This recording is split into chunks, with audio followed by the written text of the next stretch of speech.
watching the Scottish Football Zone with all the build-up and reactions.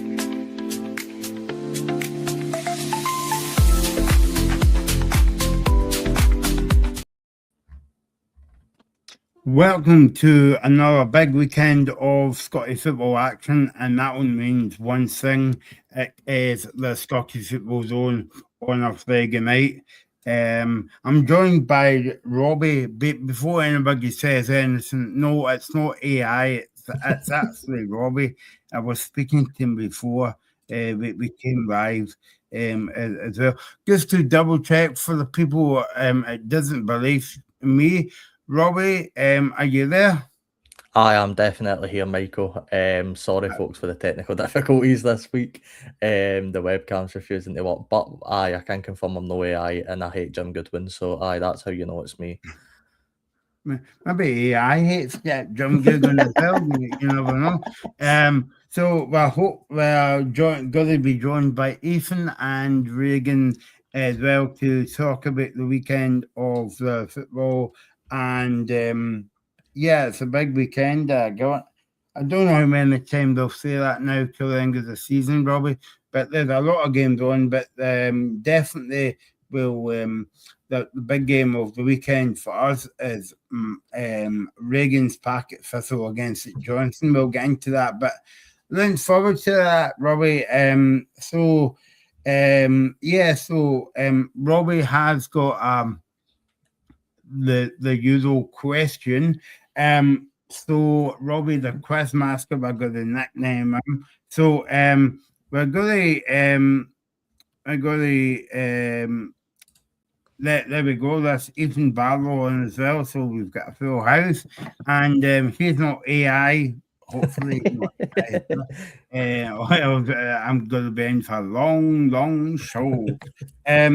So we've got Robbie asking the usual questions. We haven't come up with a name yet. We might have to come up with a name before the end of the season. But so idea for this is Robbie's going to give us one guess, and we're going to have a wee stab at it, and usually get it horribly wrong as always, but never mind, it's only for a bit of fun, and we will give you the answer. And by the way, you can take part in the chat as well. So there you go. Because we're on Facebook, Twitter, X, and Instagram tonight as always. So Robbie, quizmaster, over to you, mate, and give us the first guess of the question. Yeah, we'll probably end up calling this just guess a player or guess a Scottish player or something along the lines, Michael. It's a fun wee game. I like doing it, but I will give you a first player. You know me, Michael. I like to make a theme for each week. I like to do a different sort of theme. But by the way, Robbie, so just double check if Ethan's there. Yes, I am. I'm there on the phone currently at the moment. I haven't. Okay. I've had a problem on my laptop. I should be joining on the laptop in just a couple of minutes. I'll stick my camera on, but I'm here and listening to Robbie's trivia in the meantime. I'm having some difficulties today, it looks like. Because I didn't want to chat to two chat bots, on the screen. So Robbie's real and Ethan's real, and I'm kind of halfway there. Sorry, Robbie. I thought we'd just check with Ethan there. So you know me, Michael, I like a theme for each week. I don't want to just keep it boring and go and pick 3 random SPFL players. So the theme this week is it's going to be 3 different players that have played with or play for St Johnstone and Partick Thistle ahead of tonight's huge crunch match in the Championship. Of course, it is a very, very big match in the Championship, and there's Ethan's face there, so we can confirm he's no AI. He is indeed a human, but so the theme, St Johnstone and Partick Thistle players.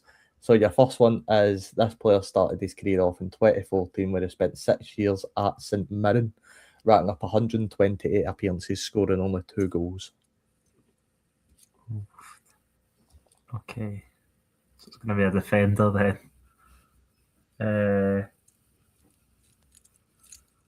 Started his career at St Mirren. Yeah, in 2014. 2014, no, that's too late for him, I think. No, I don't think I have it. Michael, any clue?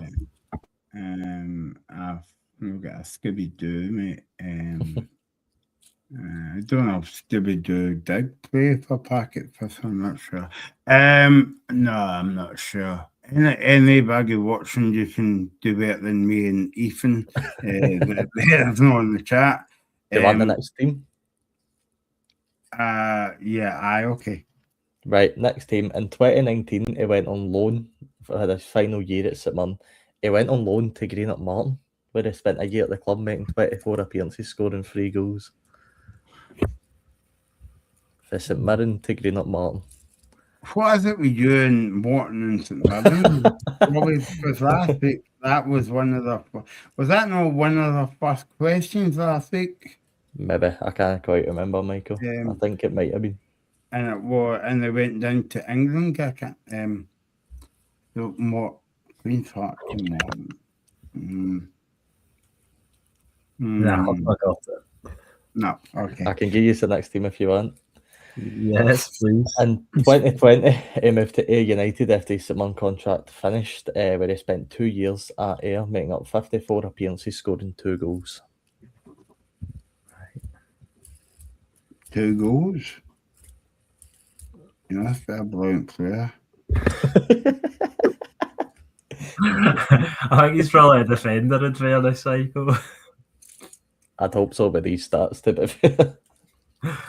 No, my the next club's probably again one of the biggest, but it is his second most appearances at a singular club. Okay. So the next one's in 2022. He moved back to Greenock Morton, where he then spent 3 years at the club, making 100 appearances, scoring 12 goals. And if you want it, I can give you the last club. Yes, please. I think we'll need it. Okay, so the last club where he currently plays, 2025, he moved to St Johnstone, where he's currently played 18 games, scoring 2 goals. Current St Johnstone defender. He played for St Mirren for a while.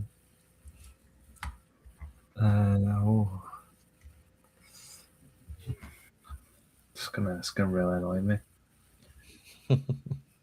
Do you want to move on and come back to this? Because I don't know if we'll get this.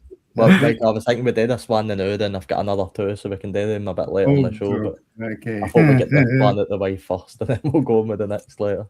That's my tactic, so you can let it go now. I just don't know it. I'm gonna know it as soon as you tell me as well. Like, it's just it's going to be that obvious. I can tell you, obviously, I'm sure you would have worked it out, but it was a Scottish Championship winner with St Mirren, winning it in 2017-18 under Jack Ross. Obviously didn't really stay on in the Premiership, but he's always been a consistent Championship centre back.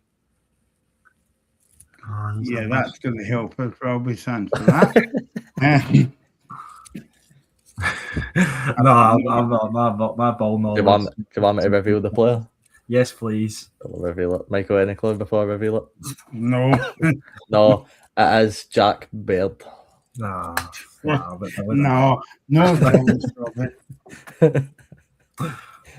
That's might be the easiest one at the list. Oh, no. Oh, right, okay, but that's good.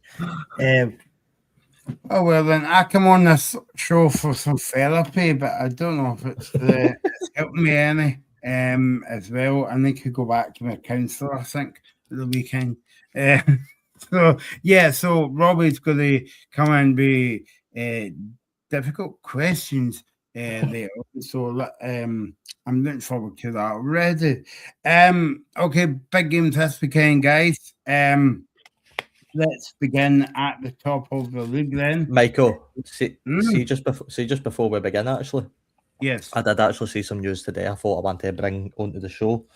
I want to get your guys' thoughts on something. As we know, the World Cup's only getting closer. We're about 80 days now away from the World Cup kicking off in America. Scotland have revealed the new top for the World Cup. Well, one of the new tops, the away strip. And I want to know your guys' rating out of 10 on this. So I do have a picture here I can actually bring up and screen. this is the new Scotland away top. I just wanted to get your guys' thoughts on this before we moved on to the games. Just like it? I like it. I think it's a nice addition to the Scottish and Adidas partnership. What I will say is that I think some of the other Adidas-inspired away kits are better. Some of the other nations' ones I do like better than the Scotland one, but it's not a bad kit by any means. So I'd probably have to give it a rating, maybe a 7.5. It's good, very solid effort, but I think there was room for improvement. But I will probably be picking one up before the tournament begins, as well as the home top. So another good addition by Adidas. Yeah, I've got to say the tracksuit that Scotland have released as well is very, very nice. The purple one, although that is very, very extortionate to buy that. I think it's coming in at about £100. So it is definitely no cheap, but it is some very nice stuff for the World Cup. Actually, there's a lot of good range out there with the World Cup kits. Maybe we should do that in a show one day, actually, before the World Cup. Rank all the kits. That'd be quite a good idea. But no, I just want to bring that I like, because I like reviewing kits, Michael, and I thought I actually really do like this kit. I think it's about us. So I'm pretty happy with that before the World Cup. Yeah, no, it's a good grip. I'm sure Graham probably can help me here, because I think it's the same age as me, but I think Scotland can get a script similar to that in like the 90s.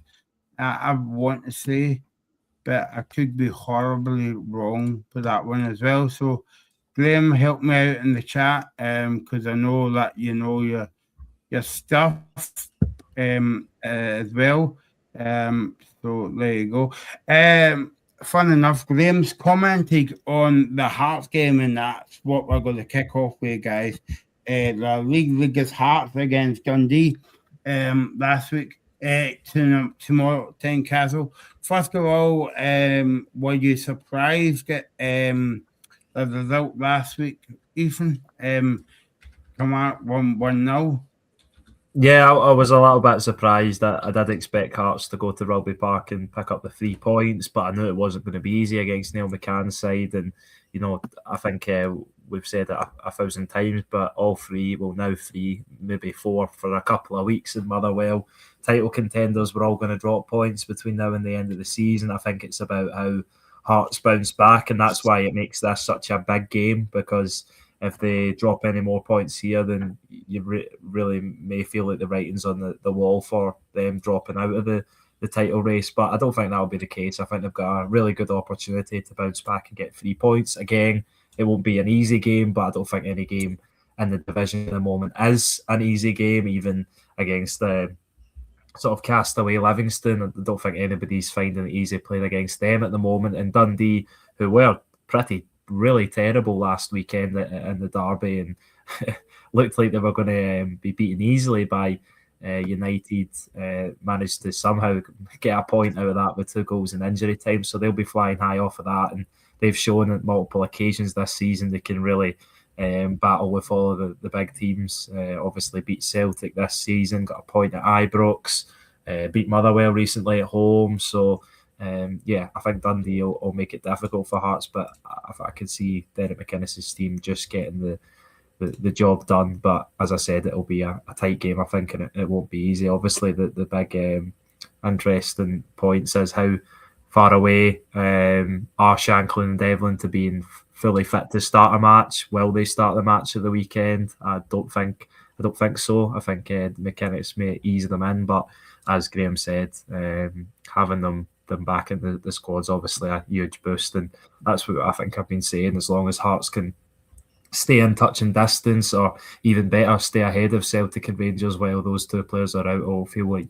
massive additions when they come back. It's arguably 2 of, if not their 2 most important players coming back. But for the final stretch of the season, the final 8 games now. So yeah, a massive opportunity for Hearts to bounce back, but Stephen Presley's team will not make it easy for them.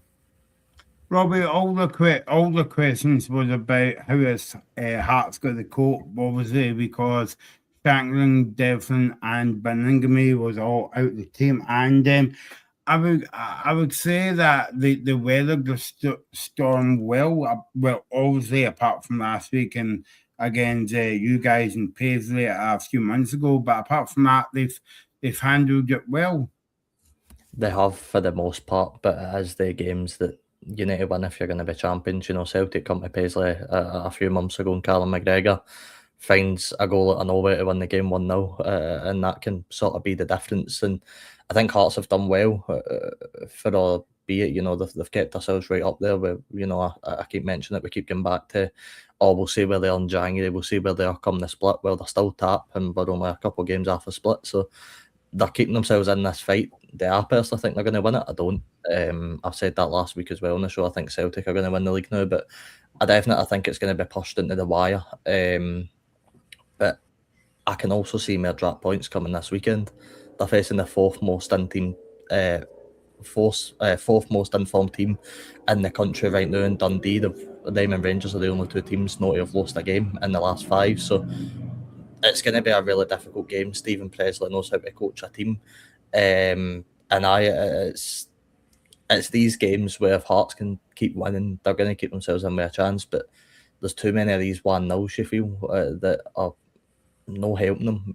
And look, Hearts didn't deserve to win last week at Kilmarnock. There was no point in that game where I watched it saying, Hearts were the better team there, Hearts were the better team there. It was all Kilmarnock for most of the game. The fact that it only finished 1-0, in my opinion, was probably a bit fairer than Hearts than it was Kilmarnock. I thought they could have won a good 2 or 3. So I'm sure Hearts will be disappointed. But as you mentioned, having Shankland and Devlin back is going to really help the running, and you feel like that can be the point for Hearts, you know. But bringing them back, they're the players that are going to get you 3 points in this running. So it's only going to help them. And I think what will probably help them as well is not having many players called up to their international teams. As Graham mentions, Craig Halkett, somebody on Wednesday's show that we mentioned, we couldn't believe he wasn't in the team. I certainly thought Craig Halkett should have been called up, but it's probably a positive for Hearts, to be honest, and a negative. I think as well, even not to get too far away from the game tomorrow. Obviously, we'll come back to this game in a minute, but Graham kind of makes a good point, and I know, like, Robbie and the guys covered this on Wednesday on the show, but I mean, obviously Halkett's not in the squad, but also you can say that none of the Motherwell Scotland players has made the Scotland squad as well.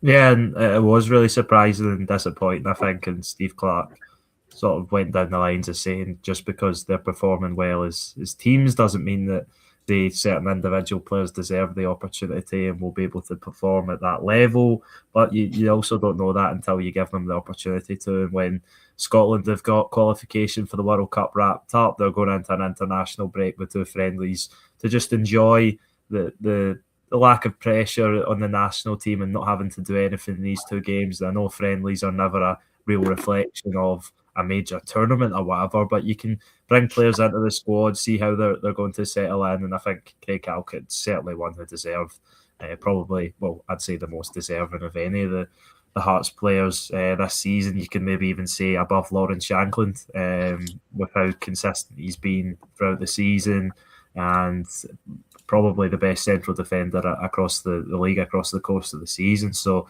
yeah, I think he can feel really hard done by, and now the fact that they can't even get into this squad, the Hearts and Motherwell players. Motherwell, we've obviously got Stephen Welsh. I think few people wanted him in. Maybe Stephen O'Donnell as well, Elliot Watt, to name a few. So yeah, it is disappointing, and I would have liked to see Steve Clarke be a little bit more adventurous in this international break and give players the opportunity to come in, to give him a real sort of wide selection range for the World Cup when it comes around, because there is a chance there's going to be key players injured. Obviously, right back's an area for Aaron Hickey and Nathan Patterson always seems to have injury problems. Ben Gannon-Doak as well. I believe he's back in Bournemouth training, but his fitness has never been consistent either. So yeah, it would have been nice to get Craig Halkett in the squad, but unfortunately it's not the case. But as Robbie made the point, from a selfish point of view for the Jambos and Derek McInnes, I think they'll secretly be a little bit happy that he won't be going away and he'll get to rest over that period and keep him fresh for the the final 2 games to come after the break, which are 2 massive ones at that, away to Livingston, and then of course a big game at home to Motherwell on the final day before we enter the final 5 games of that split. Robbie, what about your thoughts about the Scotland squad? I know that you covered this, and maybe this is all kind of news, but you covered it on the show on Wednesday night. But what do you think of Halkett not in the squad, and also the Well boys as well? Motherwell, sorry. Yeah, it was surprising to me, Michael. We sort of covered it in depth on Wednesday. I would encourage you to go and check that out because we obviously had Jamie on for the other side, who was an amazing guest. But I was very surprised not to see Craig Halkett. I thought he's been an exceptional centre back this season, and don't get me wrong, I'm not discounting guys like Dominic Hyam because he's playing regularly in the English Championship for Wrexham, who are then decent in that league. So he's very much earned his way into the Scotland team as well. But I'm looking at the Hearts' rival team across the road, and looking at Grant Hanley and being like, are we really calling this guy up here, Craig Halkett? And I know Clark is obviously always going to have his loyalties towards players, of course, as any manager does. But if we're going based off a foreman who's actually playing well, it's Craig Halkett any day of the week for me. And look, nothing about that squad surprises me, Michael. I'm not surprised that's who he's went with, but the forward line for me is where I'm most confused. How Barney Stewart isn't getting a call up to the squad, and I believe the question was raised on Wednesday whether he's eligible or not. I do believe he is to be called up. So the fact for me he's not been called up is probably the worst decision out of the lot, in my opinion. Naturally, the most gifted finisher we'd have in that squad. I don't think I'm too outstretched in saying that out of the strikers that he has called up. I think Barney Stewart would go in there, and I think he'd show a bit more than the strikers we've got available. And I can see why Steve Clark's went with the options he has. Of course, he's going to go with Lyndon Dykes and Che Adams. We know this, but as Ethan said, this is the time to experiment a bit, see how these players are going to fit in, not just for now, but for the future of the squad. And Barney Stewart should have been in that squad for me, to be honest with you. I mean, if Finlay Curtis is going to get in, why no Barney Stewart up there as well? Yeah, Finlay Curtis was great to see him getting the opportunity, because I think we've seen, given the opportunity of regular minutes at Kilmarnock, he can do what I think everybody knew he could do. Danny Rule obviously chose to loan him out instead of letting him fight for his place at Rangers, which I think he might regret, and I think a lot of the Rangers fans regret that decision. And now Finlay Curtis is obviously someone you'd expect to be part of the Scotland fold for a while down the line, so getting him in early and getting him used to be part of the structure is a very good thing. But you could also say, like you said, Barney Stewart, has he performed better than Finlay Curtis? You could certainly make that argument. Calvin Miller, another winger, could you say he's performed better than Finlay Curtis? You certainly could. So yeah, I think there is a lot of players that can feel hard run by in central defence. That you mentioned Grant Hanley, but as well with John Souttar as well. I think he's someone who's had a really disappointing season for Rangers, especially recently. He's obviously fell out of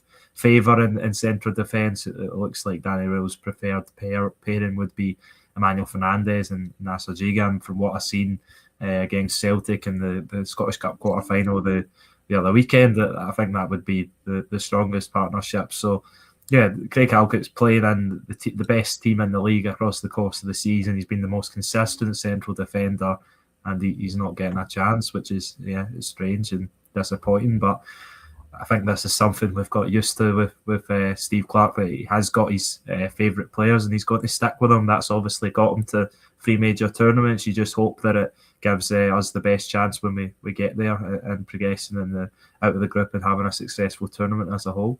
I think I'm actually... Yeah. Sorry. I was just going to say, I think I'm actually more fuming that Barney Stewart's not in there than Craig Halkett, and of course I would have loved Craig to be in there, but I'm really looking at that forward line, and I know it's only 2 friendlies, of course it is, but I'm worried where we're going to get goals for if that's the kind of forward line he's thinking of taking to the World Cup. I'm thinking ahead if he picks the 5 players, which I don't know if he will take Finlay Curtis, I don't know. Of course, we'll need to see how he performs in these friendlies and how he handles it. But if that is to be the 5, then I really struggle to find where our goals come from in the forward area. So I I do think this would have been the time to call it Barney Stewart, and I'm a bit more fuming, to be honest, that he's not called him up. But I'm equally as raging that Craig Halkett's not in there. You know, you mentioned John Souttar. I think that is probably the big one for me, that he's not getting John Souttar, to be honest, and Grant Hanley. I'd fling both of them in there. I think, as far as I'm aware, Jack Hendry's having a good season where he's playing. I think the owner was actually out saying they're already getting £10+ million bids in for Jack Hendry at his club. So he seems to be doing all right. But I just find it baffling again that we've come out of an international break and you're reading the same players. You know, no offence to your Andy Irvins and Ross McCrory's and all that sort of stuff, George Huss, but they're not even getting minutes when they're called up. You know, why not fling a guy like Barney Stewart in and just go, look, shows what you can do in these 2 games. Especially the Japan game at Hampden. I know obviously Coat of the Ivory is slightly different because it's at Everton Stadium, but you know, same applies. Get them in, give them that experience, and see what happens. So it just baffled me, to be honest with you. I think, by the way, there's been a lot of debate about it, but fair play to Scott Bain for getting a shout up, and I don't expect him to be starting. But I keep making this argument that Scott Bain's the only goalkeeper right now at that selection that's playing regular game time, and that's not me, by the way, making an argument for Scott Bain to be starting at the World Cup or starting in these friendlies, not at all. But it's just, you know, when you look at it from that perspective, it is a bit mental, in it. Like we've got 2 goalkeepers there that will start or Scott Bain. There's no doubt in my mind Steve Clarke would pick Angus Gunn and Liam Kelly or Scott Bain. Yeah, Scott Bain's the only one playing regular football. Yeah, and I think Scott Bain will go to. I think he'll go to the tournament. I think Angus Gunn will, if he's fit, and obviously he's not going to be playing regular football. I don't think at Nottingham Forest, and hopefully he gets the move elsewhere to go and play that regular football like he was previously at Norwich City. And then I think Craig Gordon obviously deserves to go if he's fit, and I think that will be the 3 goalkeepers.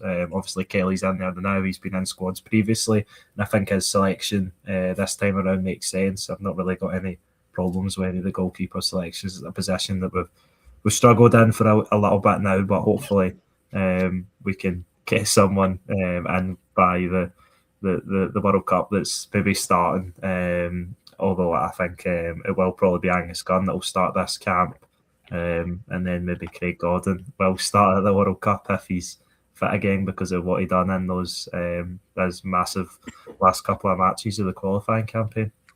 Robbie, it's going to be quite interesting going back to the game tomorrow. Obviously, Hearts and Dundee, how both teams will come back from their games last week. Obviously, Graham was mentioning there about Shankland and get Devlin. Hearts will get a bounce by it because I think they'll start the game, both of them, and I think it'll be a full house. But it'll be interesting to see how Hearts bounce back from this week's defeat against Kilmarnock, and it'll be interesting to see how Dundee kicks on after the point against Dundee United. But I mean, if you look at the timings of the goal, Robbie, you would basically say that that's more like a 3 point for Dundee instead of picking up a point. Aye, well, obviously we're going to speak about Dundee United later, and the sort of hit and morale that probably took to them. But for Dundee, I meant Dundee. No, I'm just saying when we're going to speak to Dundee United later, the sort of morale hit is took on them. But for Dundee, it's sensational. You know, that type of turnover in the derby game. And you've got to give full credit to Stephen Presley. As I mentioned, he's the 4th most informed team in the country right now in the last 5 games. So he's got them playing well. And look, if you're Dundee going to Hearts, you show up to no fear. You know, Hearts are really scoring more than 1 goal in games. They're getting through quite a lot of the games with 1-0 scorelines. You can look back, and this isn't just a recent thing. This is the full season they're doing this. So if you're Dundee, you need to go there and you then need to show no fear. But if you're Hearts, Michael, this is it. There is, you know, we've come on this show countless weeks when they've had the big point gap and said, right, well, they can afford a few slip-ups, they can afford a few errors. No, you can't, because you're now at the point where one of the Celtic or Rangers can jump above you if you lose a game. So this is it now for McInnes and their players. They need to start winning. And they've probably got the toughest challenge they could face right now with Celtic or Rangers. So it's going to be a pretty tough game for them. Just on Graham's point there, I think he's right. I think Shankland and Devlin back will be a negative for Celtic and Rangers as well as a positive for Hearts. But two players don't win your league. And I know that Shankland and Devlin are undoubtedly Hearts' best players, especially Shankland. They can find a goal out of anywhere. And maybe that will help Hearts win games. But see, if you're talking about leagues, it's a completely different story. You need every single player to be right on the ball for a whole season. We've obviously seen this season slightly different circumstances. Every team's had their blips at some point. And the team I predict to win the league certainly had their blips at some point. But you just compare the two teams. You compare Hearts and Celtic. Celtic have a balanced team that can win a league, in my opinion. That they've got enough quality in each position where they can win the league. Hearts, there's still a few upgrades that I think they need. And by the way, that's not a bad thing to Hearts. This is the first season under Tony Bloom's investment. There's still a long, long way to go in this journey for Hearts, and I'm sure they will keep improving as time goes on. But my God, this is really do or die time for Hearts now. These last sort of 8 games, this is where they need to win and try and win every game. Yeah, I'd agree. I think it is it's sort of do or die for Hearts. But I would agree. I would also caveat that by saying it's the same for Celtic and Rangers. If they drop any points at the weekend, it could be a real momentum shift for them and a test of their mentality. For Celtic and Rangers, I think it's obviously going to be negative. Hearts having their two of the, if not their most important players back, and I don't think I could have seen this Hearts team beating. I know they lost to Rangers a couple of weeks ago. Obviously, I couldn't have seen this Hearts team beating Celtic or Rangers at the moment, but with Shankland and Devlin in their ranks, I think they certainly have a lot better of a chance. And it'll be really interesting to see how this game against Dundee plays out, because as you made the point, Robbie, in 4 of Hearts' last 5 games, excluding the defeat at Ibrox, have been decided by 5 of the last 6 games, have been decided by the odd goal. 3 1-0 wins for Hearts, 3 1-0 defeats. 2 1-0 defeats for Hearts. Whereas Dundee, I think there's been 22 goals across their unbeaten run of the last 5 games. So complete opposite scales there. So will it be a low-scoring affair, or will it be another kind of frantic match like we've seen from Stephen Presley's teams recently? So yeah, I don't know. It's a difficult game to call, but I think Hearts will bounce back, and I think they'll win in narrow fashion to put the pressure on Rangers, who obviously play on Saturday evening, and then Celtic, who obviously play on the Sunday afternoon.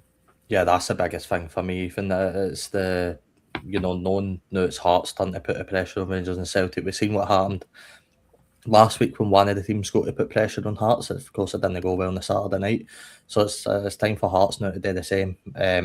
I'm assuming we'll do predictions in a minute, but just finally, I think it will be a nervous game. I think the fans will feel the nerves, because it's not became a fun time for Hearts anymore, as much as Hearts fans will, and I'm sure Graham will write in the comments that they're just enjoying it while it lasts. But let's be honest, the pressure's going to be on the Hearts fans, the pressure's going to be on Derek McInnes, and it'll be on the players, because this is one of the best shots they've had in about 40 years. So it's definitely a pressure time for me at Tynecastle, and I think you'll feel that in the stadium for anybody that's heading along to the game. And I think you can see that in Derek McInnes now, by the way. I think you can tell in his facial expressions, the way he talks, the way he looks on the touchline, you can tell he's starting to get a bit nervous for this. So it's really time for Hearts to kick on and prove why they can be champions. Yeah, and Derek McInnes said yesterday, he was doing this press conference, he says Dundee a good team. I watched them last week, and Stephen Presley is a good manager. I mean, Paul Presley said the compliments that galore here. He said Hearts are a very good team at home. They will be determined to get back to winning ways. So we need to be ready for that game, Robbie. I do love listening to Stephen Presley, and I'll be honest with you, he's an intriguing character to listen to in press conferences. You're right, it is compliments galore, but you can, the both teams are having exceptional seasons by where we had them. Graham's point there, I don't think it's pressure. I disagree, but especially with McInnes, I think you can see the pressure on McInnes' face. To be honest, I obviously you've done well for 6 months, but see with the way McInnes is going on in his press conferences, I think you can start to see a bit of pressure getting to him, in my opinion. But I think, you know, both clubs, as I said, they're having exceptional seasons, but both for different reasons. And every one here, well, Maestay's had Dundee in either the bottom 2 or bottom 3 in the league from the start of the season. People really had Hearts making into the top 6 because they finished bottom 6 last year. So both are doing very, very well. And it's going to be a pretty intriguing matchup. I think Ethan's right. I think it would not to spoil my prediction, but I think it will end by the odd goal in this matchup. I think it will be another close game. Yeah, Hearts haven't lost at home in the league this season as well, so they'd obviously have to change that. I think Dundee have only won away from home twice, so yeah, I think it would be a really uphill battle, even with the momentum Dundee are carrying, both sort of how they've been playing and obviously the psychological advantage you take from scoring 2 late in the goals against their rivals to spoil their party, and obviously Hearts coming but off the back of the disappointing defeat to Kilmarnock. So I'll go Hearts, a narrow win, 2-1 home win for the Jambos, and Lawrence Shanklin to get the winning goal. There you go. Oh. Robbie? Yeah, I'm going to go narrow, and for all that I've said about Dundee being the 4th informed team, and I've said the Hearts in hand up, I think they will, and I think they're going to snatch us. I'm going to go Hearts 1, Dundee 0, and I think it's going to be a late goal for Hearts that wins the game. Yeah, I'm going with you, Rob's getting this 1-0 to Hearts as well. As well. By the way, I've just got an interesting message from Ethan here, Robbie, right? He says, do you have to get Robbie's questions again?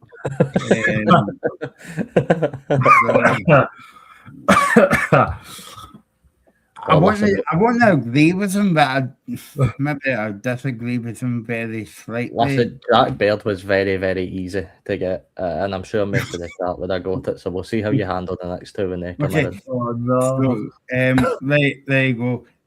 No, Ethan, but having Robbie's second questions, whether you like it or not, and I'm not saying anything. I'm sitting on the fence as usual. So, Robbie, give us your second question of the night, and we'll try and do our best to not get it right. Yep. So this player was born in Bishopbriggs in Scotland. First team he played for 2010. He played with Partick Thistle, where he spent 15 years at the club. This is probably the easiest one, actually. He spent 15 years at Partick Thistle, making 349 appearances, scoring 15 goals. What I will say is he had a loan spell in 2010 for a year at Ayr United, where he made 17 appearances, scoring 4 goals. It is not Chris Doolan. Did you hear Chris Doolan? Did you listen to the goal return?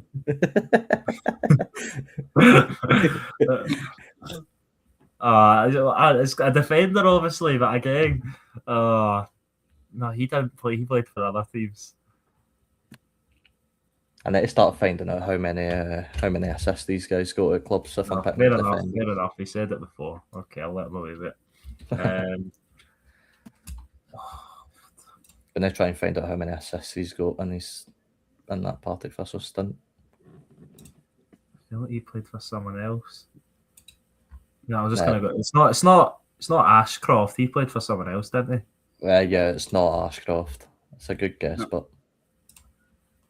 no, he played for Dunfermline as well. Okay. Yeah, Kilmarnock. Yeah, I didn't think he'd only played for Partick Thistle. I just think they're Partick Thistle defenders. Obviously, Chris Doolan would have been the obvious one, but obviously not. So there you go. You give us another. I don't know if there is any actual clues, is there? There is only one other club. Okay. As Ayr United, where they moved in 2025, making 21 appearances and scoring 0 goals. I do believe he's still playing with Ayr United. If I actually just fact check that. Or is he retired? No, he's still playing for Ayr United. Oh, this is poor. This is poor from me. Poor from me. But I don't think I'm going to get it.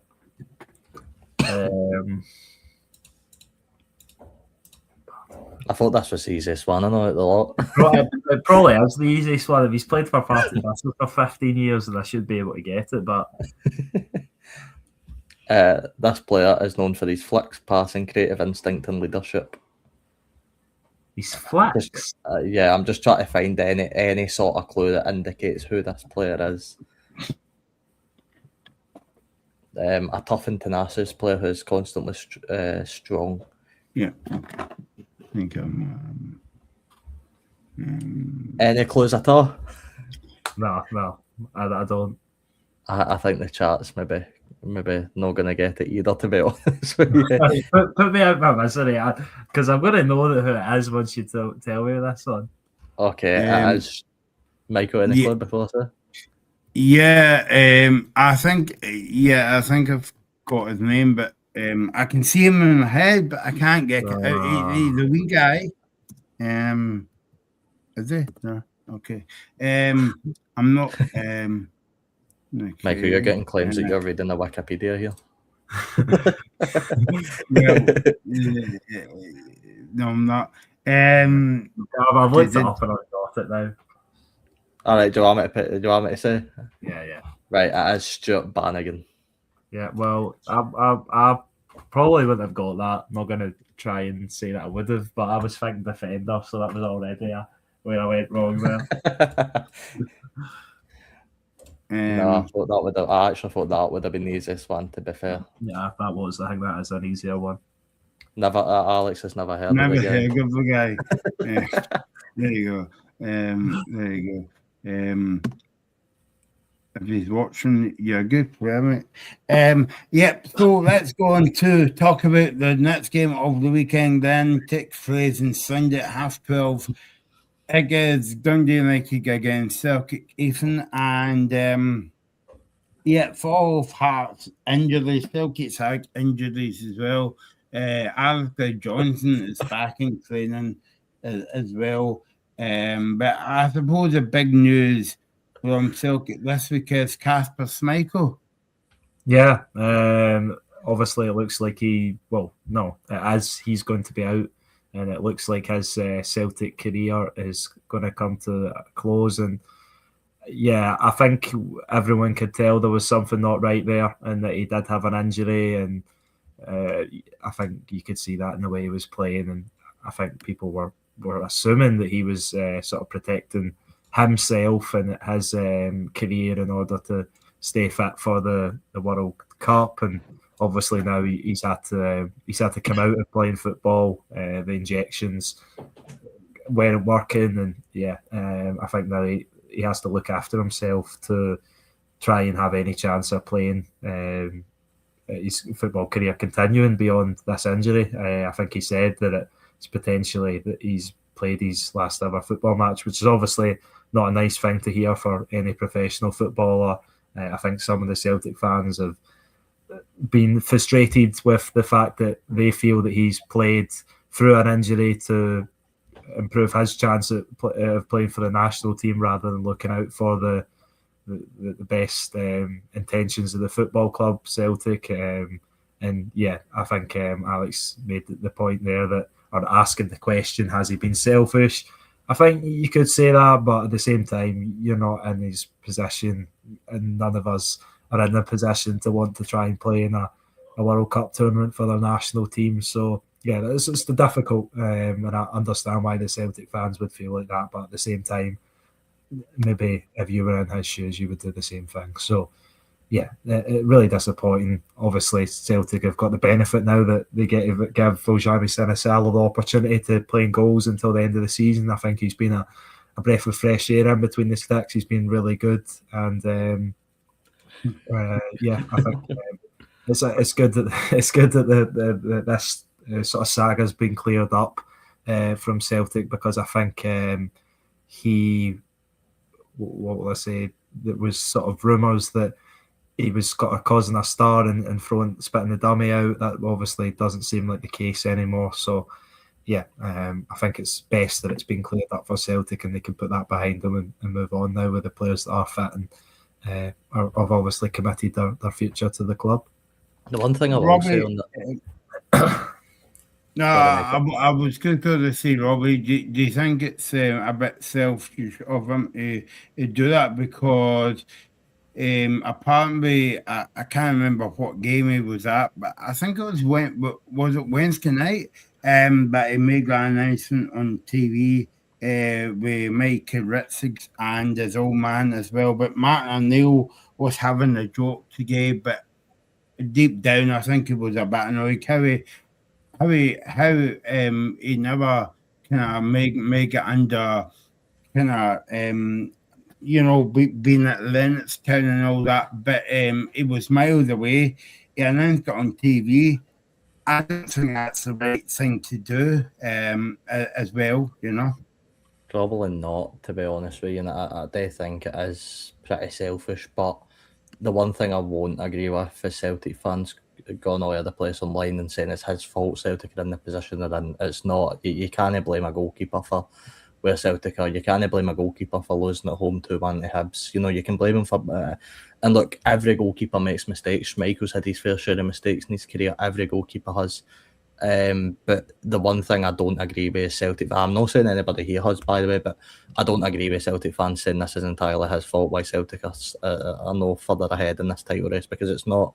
There's a lot of times Celtic could have helped themselves pick up points and get wins and stuff. So I don't agree with that, but I do agree that it was very selfish for Schmeichel, and I think it was a bit strange to reveal this on TV. No, I don't want them at Simon next season. I'd rather play Petr Rominski, to be honest with you. But no, I do definitely think that was a bit of a strange decision to announce it in that manner. Obviously, I don't think he's going to announce something like that without speaking to the club about it first. In my opinion, I don't think he's just went on there and went, I'm going to announce this before the club even knows. I'm sure he would have let people know about this. People would have found out that this was the issue. But it might have cost them games. But you can't blame it on. You can't blame Celtic season and them sitting second on Schmeichel alone. That's utterly ridiculous to blame it on one player for Celtic being that bad. It's just no. You just can't, in my opinion. So I definitely think he's made his fair share of mistakes. And there's countless ones you could go through and say we might have lost the game there, but to even try and blame it on him for Celtic's poor than standard season is just beyond me, to be honest.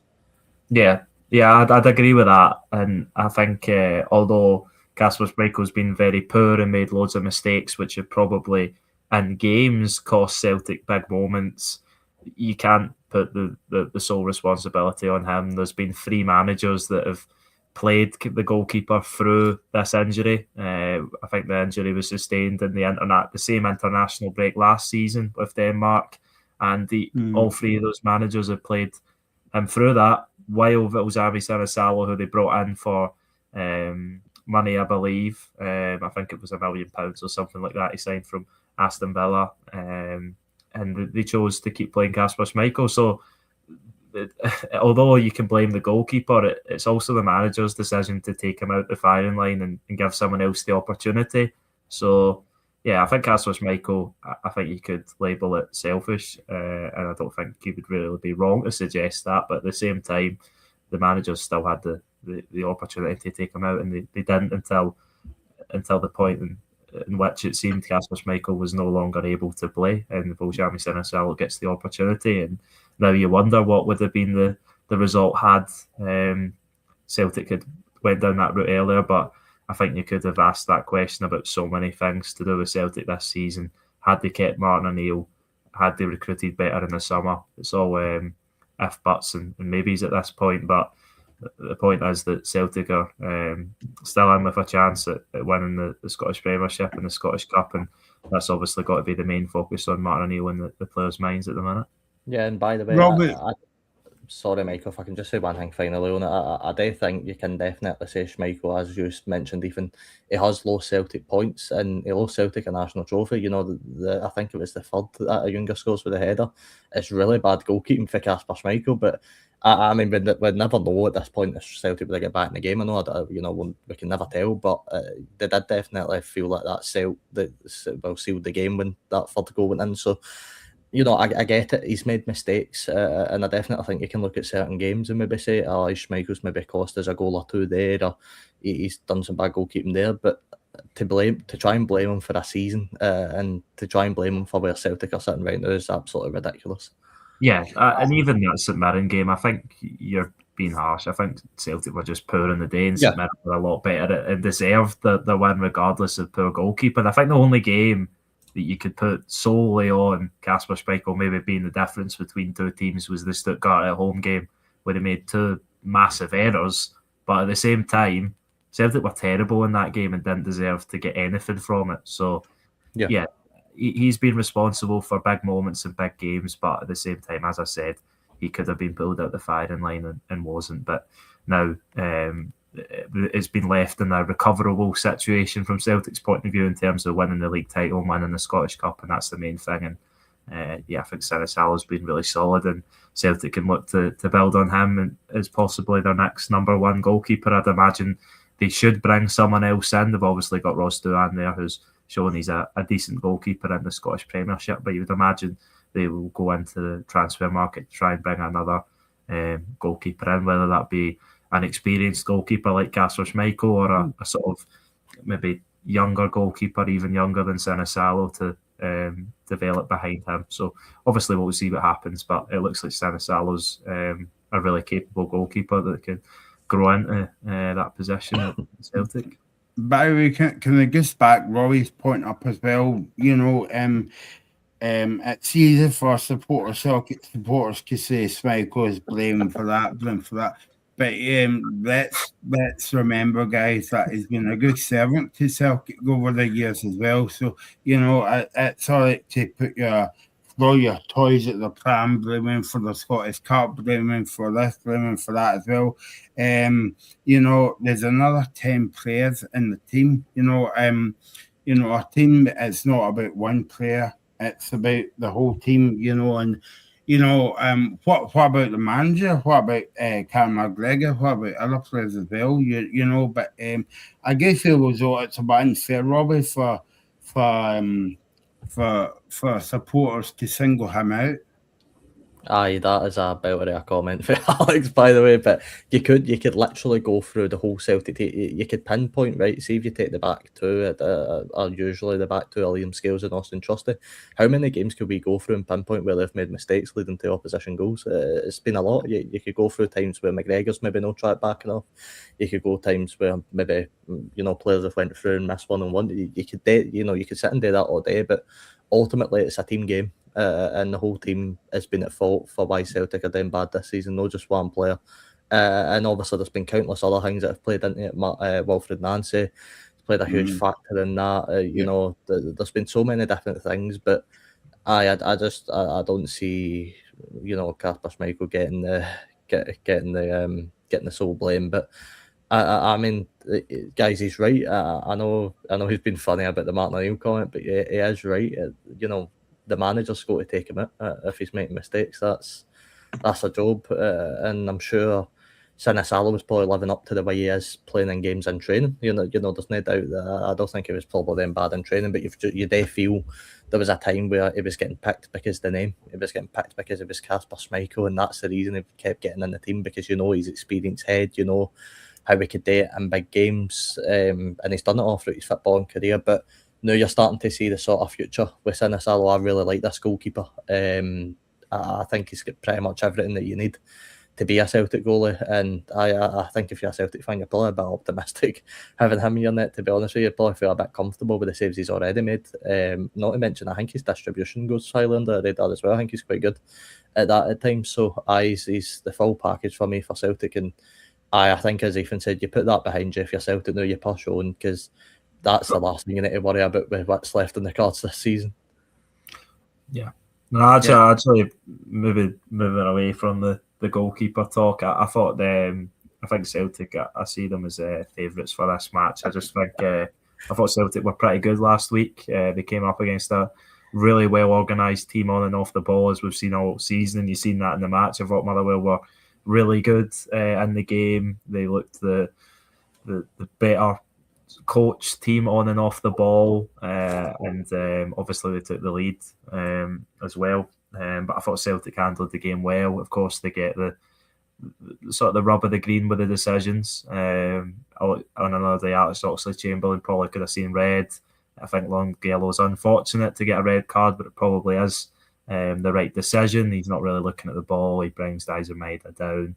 And yeah, at that point, when you get the red card and the penalty, you always expected Celtic to kick on from there, and they obviously did, but they took full advantage of it, and I thought it was a decent performance from them, and I think they'll carry that confidence into this game, that there seems to be less distractions at Celtic with the sort of Kasper Schmeichel situation and stuff like that. You've obviously got players coming back from injury as well. You've got Callum McGregor to come back, Arne Engels to come back, Alistair Johnston we spoke about obviously in the Canada squad as well. So yeah, things are starting to clear up, I think, for Celtic at the perfect time. And for United, I'm not very optimistic about them, especially in this game. I think they'll be pretty low after the last weekend's result, because they were the better team for 90 minutes, and at injury time they just lost their concentration and give up 2 cheap goals to let Dundee get a point from that match. I still think it'll be the 2 Dundee clubs battling for 7th place, but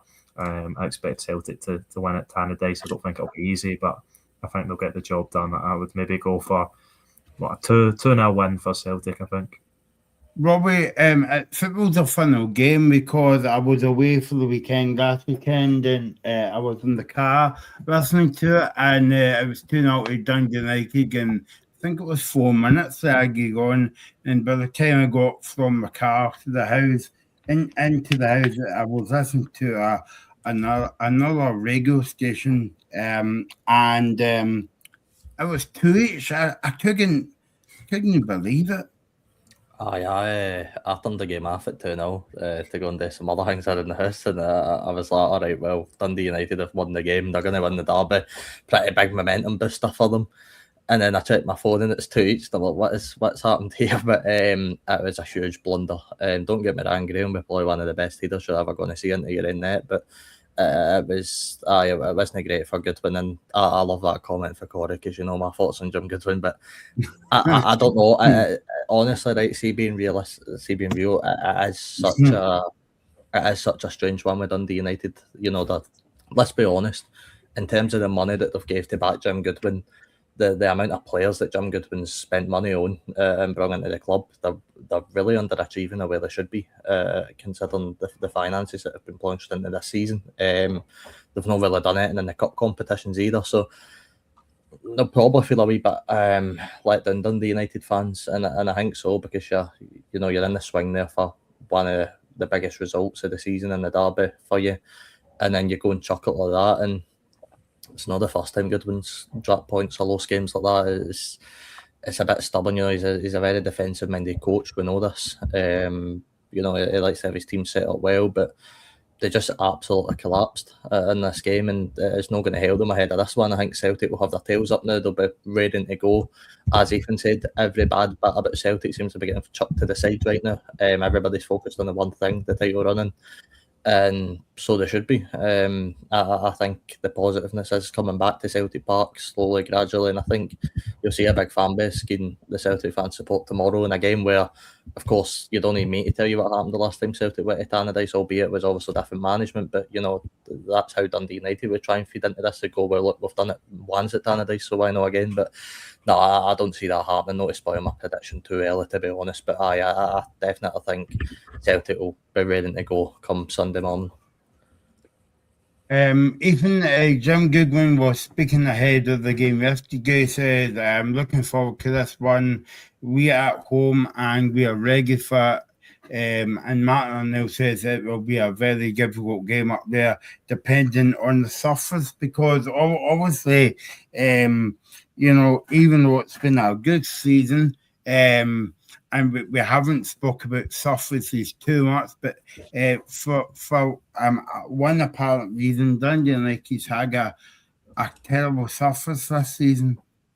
Yeah, well, I think they have, and possibly down to the weather there at the start of the the start of the year, but it seemed to cleared up. We've had some excellent days, certainly where I live the last few days. So I think that the Scottish summer, or the attempt at a Scottish summer, is coming, hopefully, for the end of the season. Some nice weather for some nice football. But yeah, I don't think the surface will be too great at Tannadice on Sunday, and Celtic will need to obviously get around that to get the 3 points. And could United pick up something from this game? I think they certainly could. As I've said, I think every team in this league is could drop points in any given game, but I just think the momentum both teams will take from last weekend's results will give Celtic the psychological advantage, and I think Celtic will kick on now towards the end of the season. And like Robbie, if I had to pick between the three teams at the top, I think I just fancy Celtic at the minute, and I think they'll do enough to beat United. But I do think United will be battling alongside their neighbours for 7th place, which is probably all they can fight for. I think they have to win the last 3 games before the split, and Falkirk need to lose all of them, and they need to have a 10-goal difference swing to get top 6, so that's not going to happen. So yeah, 7th's the best United can go for. It's not been a terrible season for Dundee United, but it's not been a great season. It's just been a bang average season. You could say they've went backwards since last season. Obviously they're in Europe, but I think other teams have got stronger. I think Jim Goodwin will be under pressure to end the season well, because if he doesn't get some positive results, then I think he could be in trouble. But at the same time, I think he's possibly done enough to hold on to his job, although I think he will have to do better next season. Score predictions in this one, Robbie? I'm going to go for another tight game. I'm going to go Dundee United 1, Celtic 2. Yeah, I think I went 2-0 to Celtic. Yeah, 2-0. I'll go 3-0 to Celtic. I thought Ethan, that Robbie was going to say Dundee United 2, Dundee United will win the game 2-1, and Jim Goodwin's going to come up at the back post and score a goal. I don't like Jim Goodwin that much, Michael. I don't like him that game. Then Jim Goodwin's going to celebrate in Robbie's face. Yeah, exactly. And then go to McDonald's again as well. Other fast food restaurants are available. Okay, so let's talk about the game tomorrow night then at 6:15 kickoff. Ibrox, Robbie, Rangers against your old manager Stephen Robertson's Aberdeen. You don't need to rub it in, Michael. We know you left. No, I'm only joking. No, it's a very, very big test for Stephen Robinson. Of course, we watched Rangers come to Paisley to take on these former sides at the weekend. Rangers managed to get the win. Probably by the skin of their teeth, to be honest with you, but it's results like that give you a lift. It was what I was talking about earlier with Hearts. Rangers and Celtic have both found a way to come to Paisley and win this season through Callum McGill. 2 1-0s actually in both the games. Hearts obviously suffered a 1-0 loss, so Rangers and Celtic, they find a way to do it in these tough games, and it's not going to be much easier. I know you sort of think about Ibrox and Celtic Park and go, right, well, you expect Rangers and Celtic to win majority of games there, but Aberdeen, they're maybe turning a wee corner. I didn't really expect them to pick up a result against Falkirk, to be honest. I thought they'd have a good bounce under Robinson, but it was still obviously a tough game with how well Falkirk have been playing, but they went out there and probably impressed, to be honest with you. For large chunks of the game, I thought Aberdeen played all right, and also Falkirk scored the late goal. So I think Robinson will take a lot of belief going to Ibrox that he can get something out of the game. Why not? He's already turned that corner at getting that first point on the board under Aberdeen, and he did that draw. To be honest with you, I think it would have been a really bad start if he suffered a loss at home. So he'll be optimistic he can go there, but he's facing a Rangers team that are finding ways to win games. Don't get me wrong, did they play well in Paisley? I don't think they did. Early piece, I don't think either team played well, to be honest. Rangers just found a way to win the game.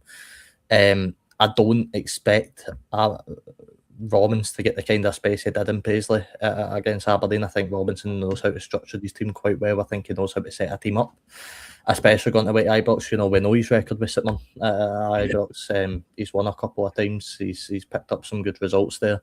He knows how to frustrate Rangers. So it's going to be a pretty tough game for Rangers, I think. But you always look at Rangers and Celtic right now, and you're just backing them to somehow find a way to win games.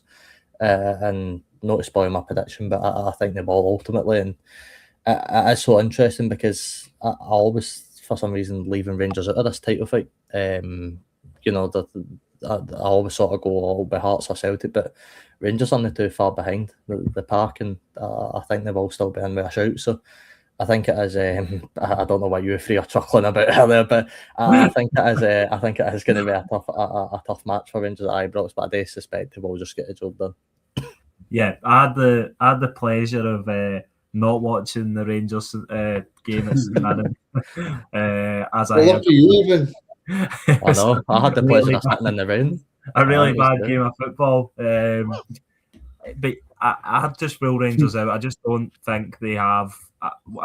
From what I've seen recently, I just don't think they have enough to get over the line. Prediction. Yeah, no, I've said this for a few weeks now, and I just don't think Rangers have it in them. And if I had to pick between the three teams, I would put Rangers as third favourites. Could they still win the league? Of course they could. I think Rangers player for player have the best squad at the minute, but I just don't think it's clicking at the minute, especially in front of goal.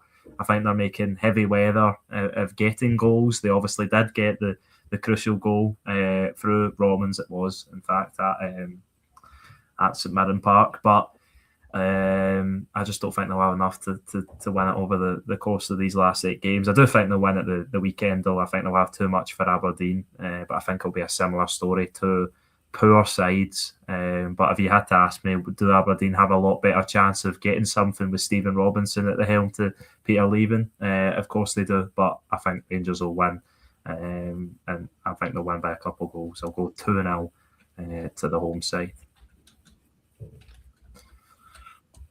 Yeah, can I just say, by the way... 2-0 to... Sorry, Michael, if I can just come in there on what Ethan was saying about Rangers not having enough to win the league. I agree, I don't think they do right now.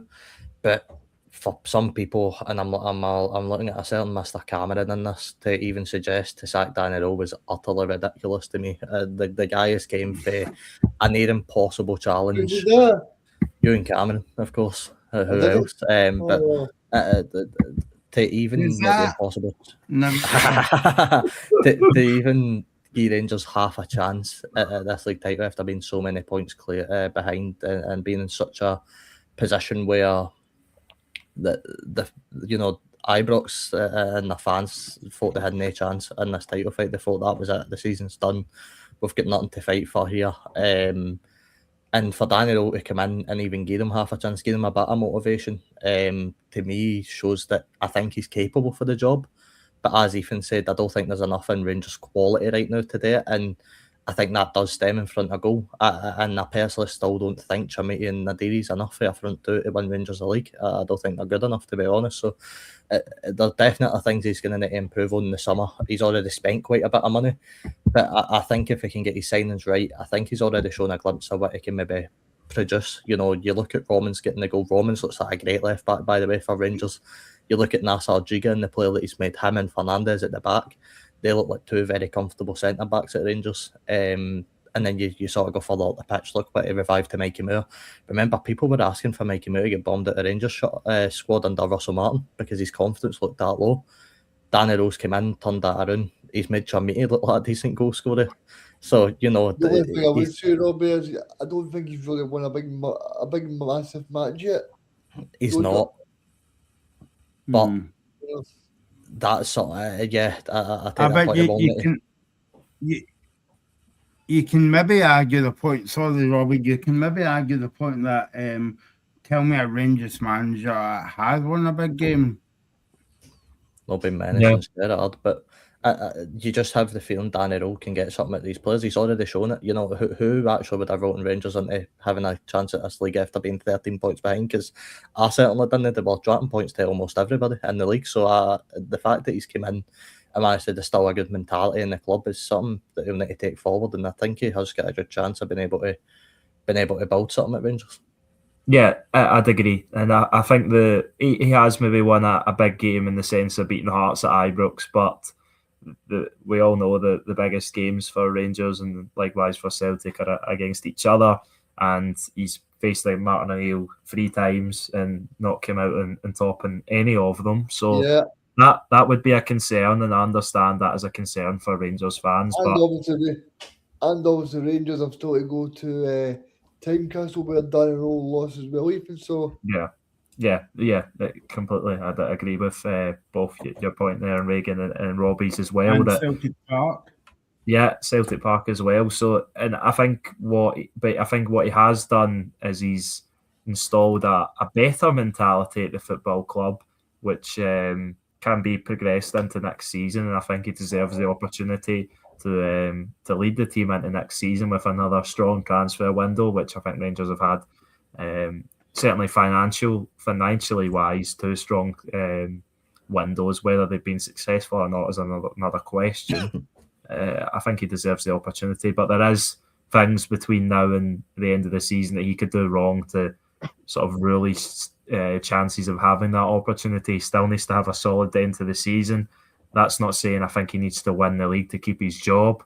I know that a few Rangers fans will have that opinion, but from where he's taken the team to where they are now is obviously shows what he's done. But at the same time, I still think he's got a bit to go to be a really successful manager at Rangers. And of course, Rangers want to be winning league titles. And they're still very much in with a chance of that. The last few performances, especially the ones against Celtic, just don't give me much hope that they have it in them to grind out the results every week and to go to Tynecastle and get a win, to go to Celtic Park and get a win.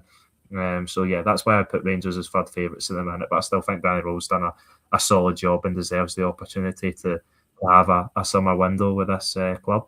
Yeah, and there's a couple of people, by the way, in this Rangers team that Rangers fans have been watching out since Giovanni Van Bronckhorst was in charge of Rangers. You know, let's not forget that we're still very much looking at an unfinished Danny Rowe team. You know, this is only the beginning for Danny Rowe.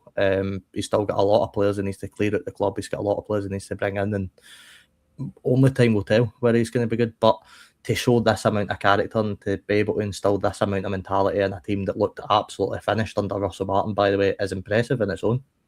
I think it's impressive, Robbie. I do agree with that point, but I did see Rangers fans moaning yesterday the fact that Rangers have spent 50 million quid under this ownership as well. So they've spent quite a bit of money as well. So they probably need a bit of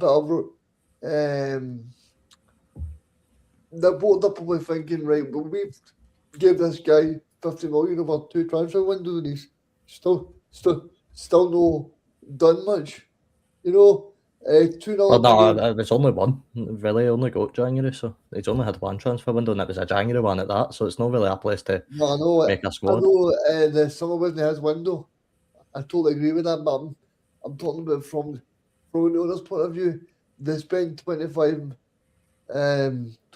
near enough 50 million in the 2 windows, so they'll be expecting a bit of success. But I think as well, see, for Rangers' point of view, over the last few weeks of it, like that Celtic match and the Scottish, Rangers should have won that game every single day of the week. So Celtic were on their knees. Celtic were praying for penalties. Me and Ethan came on the show and we spoke about Celtic not creating one chance in the game. Yeah, you know, and who set the team up to dominate Celtic like that? Who got them 64% possession? Who gave them 20 odd shots? And let's be honest, that was the players' fault. That none of that game was on Danny Rowe, in my opinion. Maybe the changes could have been made quicker. I think that was some people's argument, but you cannot blame that on Danny. But Robbie, sorry, Reagan, but you could blame the week before on Danny Rowe. Oh, of course. You can blame the Mm. week before on Danny Rose. I do think you do blame it on Danny Rose, but you cannot blame that cup tie on Danny Rose. Any manager that sets his team out to get 60% possession on their rivals and only have one shot hit against them, that cannot be his fault. But as I said, I think Rangers have the best. I think Rangers at the moment have the best players. I just think the mentality is not quite on the same level as Celtic's, and I think that's why Celtic will do the job over the course. But I think Danny Rose's not been perfect since he's come in. I don't think anybody will get that mistaken, but he's done a really solid job with the card he was dealt, and I think he should have, as I said, I think he should have the opportunity. And the summer, barring there's a late season collapse, have that. What about silly games and stuff like that? I've got a point in Rangers. Do you think Rangers will renew the contract of Solvolson, the Danish? No. I don't think we should. No. Not a chance. I think it's close to 12 million, is it? They could be spending it. But I don't think they'll spend that money. Let's move on to Aberdeen now, Ethan. What are you expecting from Aberdeen tomorrow night? Are you expecting any a different performance raising the game coming to Ibrox, or? I don't know. I'm not expecting much from Aberdeen, to be honest. But I think they'll be, as Robbie said, I think Stephen Robinson will get them well organised and you'll get them set up with the best chance to take something from the match. But I just don't think they'll have enough. I think they're too disjointed as a squad. I think they have been the whole season. And I think they need a proper sort of clear out in the summer in Stephen Robinson to get the chance to bring in sort of his players to fit his style of play. And you know, the thing's going to be, is the Aberdeen fans going to be happy with that?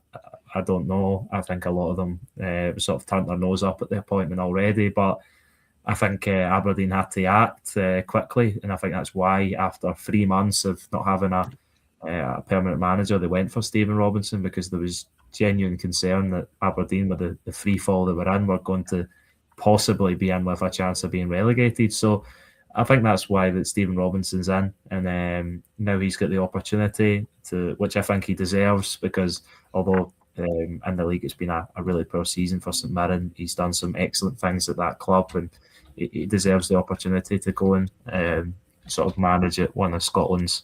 I would say, it is one of Scotland's biggest clubs. Some people would say so-called, with their recent success, and that's fair enough, because I think Aberdeen, and I say this all the time, should be doing more with how big of a club they are, and they'll be hoping that Stephen Robinson can bring that. But it's not going to be an instant fix. This season's going to be a slog until the end. Stephen Robinson just needs to make sure they stay in the division, and then he'll have the opportunity to really get to work on that squad, and hopefully for Aberdeen fans, make it a team that can be up in the upper echelons of the league next season.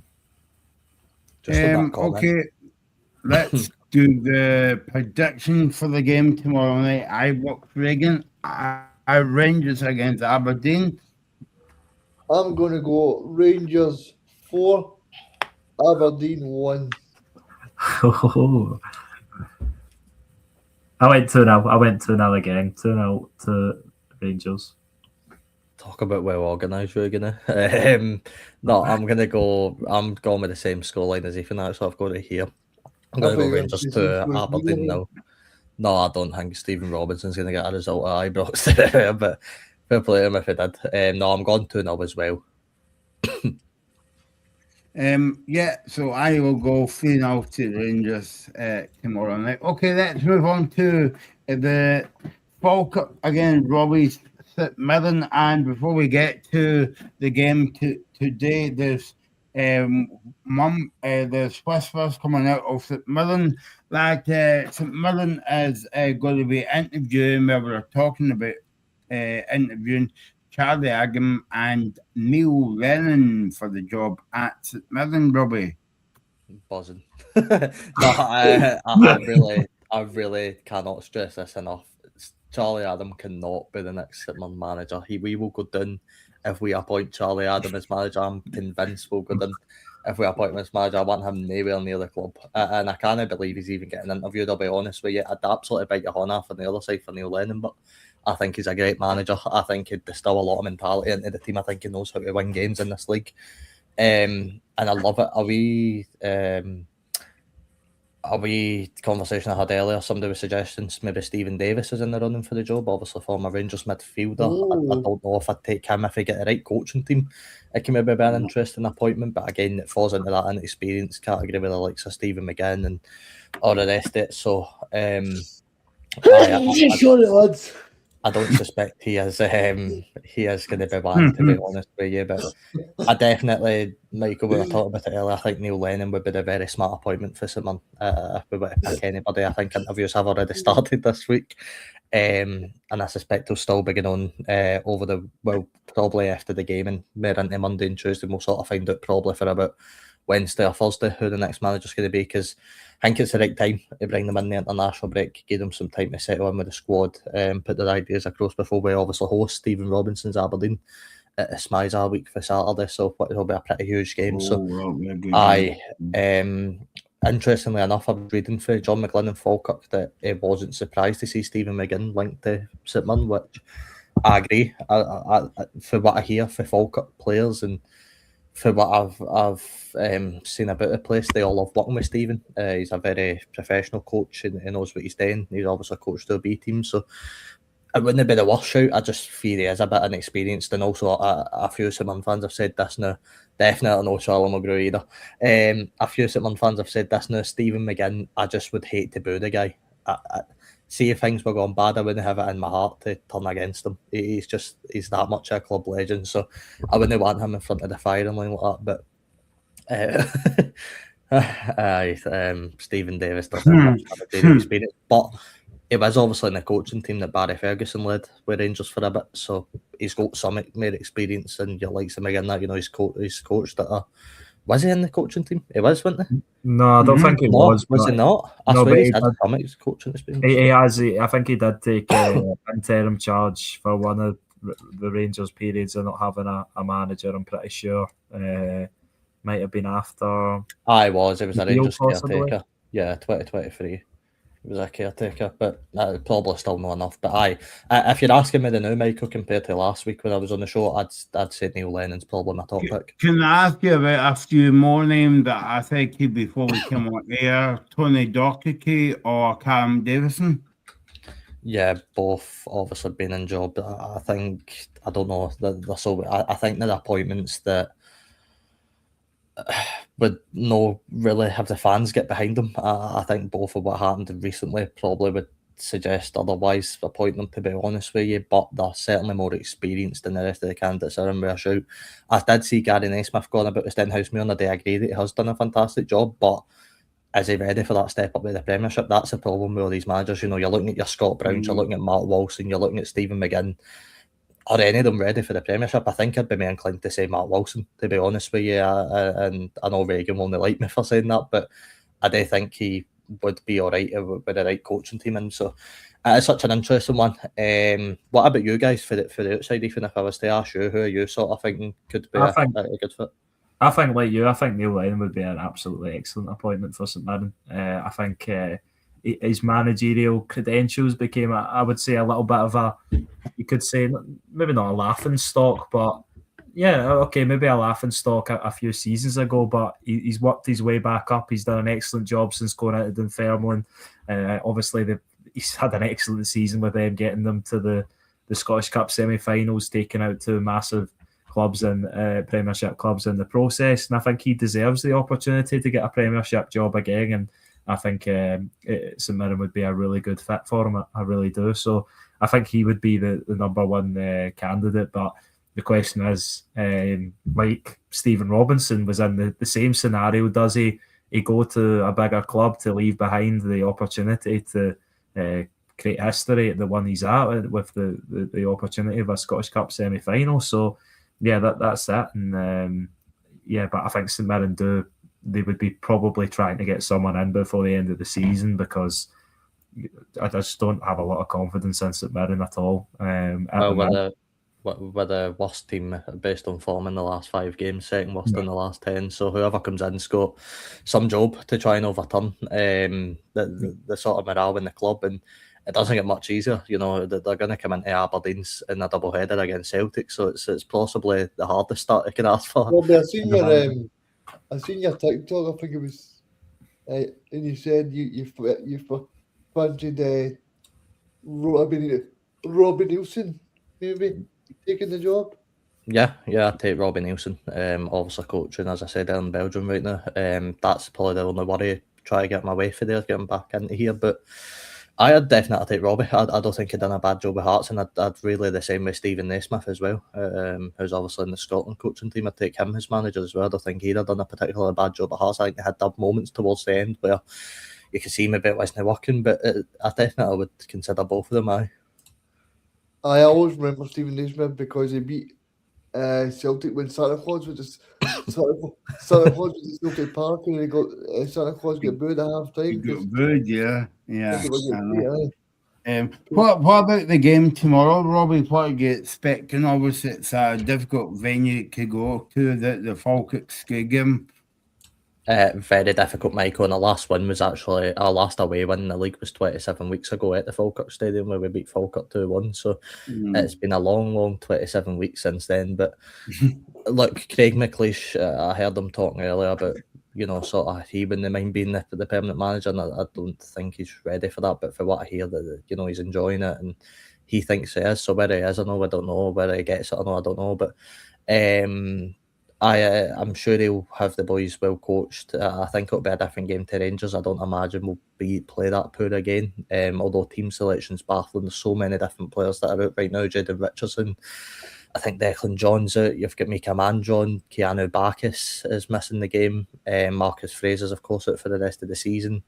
There's so many that are injured or are suspended right now that it's kind of worrying to even think about what the team lineup's going to be. But you've got to have confidence in any game you go into. Am I particularly confident? No, but you know, the last time we won an away game was at Falkirk, so why not go and do it again? And I think it is a slightly different Falkirk, mind you, but we need to start picking up points for somewhere, and you've got to argue with our next 3 games coming up, Aberdeen, Celtic twice. It's probably not looking likely we're going to get wins in either of them, any of their games, so it's, you know, you've got to pick up the results somewhere. And hopefully it is going to be tomorrow, but I'm going to be honest with you guys, and being very honest on this show, I'm no very hopeful, to be honest with you. I think my prediction will probably show that.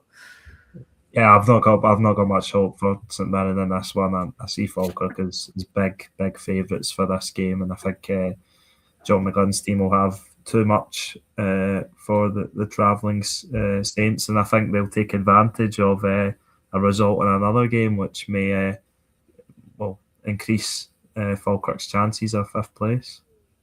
So I'll give my prediction now. I'm going to go for Falkirk 4, St Mirren 1. Oh. Sorry, Robbie.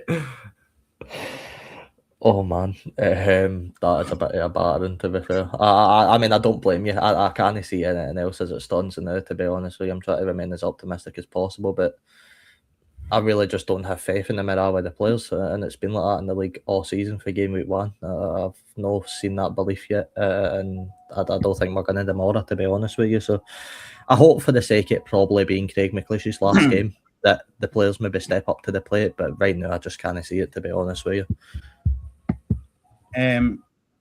There you go, Reagan, you're muted. That's the best case. No, sorry, Robbie. I was just saying, see this kind of manager saying that he wants the job. What has he actually done to warrant the job? Nothing, but you know, he's had a good track record with the under-19s as far as I'm aware, though I've barely watched them over the last couple of years. The last time I actually watched them was when we were coached by Stephen McGinn. They actually played very well under him, but Craig McLeish has done nothing to warrant it, to be honest with you. But he's very confident in himself, and I like that. And look, that isn't me saying I want him to get the job. I don't.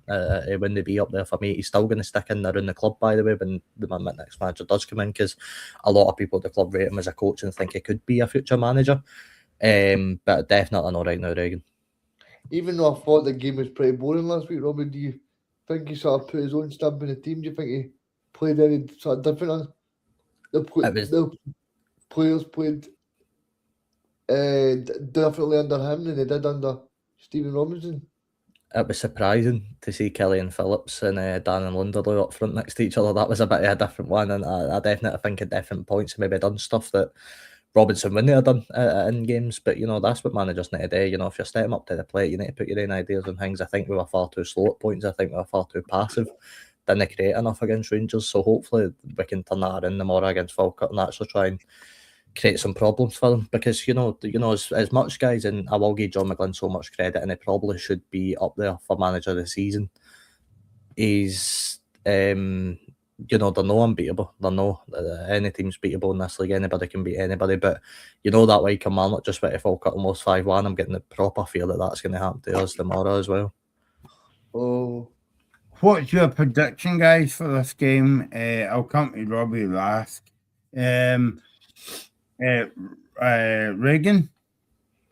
as much as I'd like to see St Mirren win the game, just so that Robbie's not getting 27 weeks to get see his side win. But What, next season?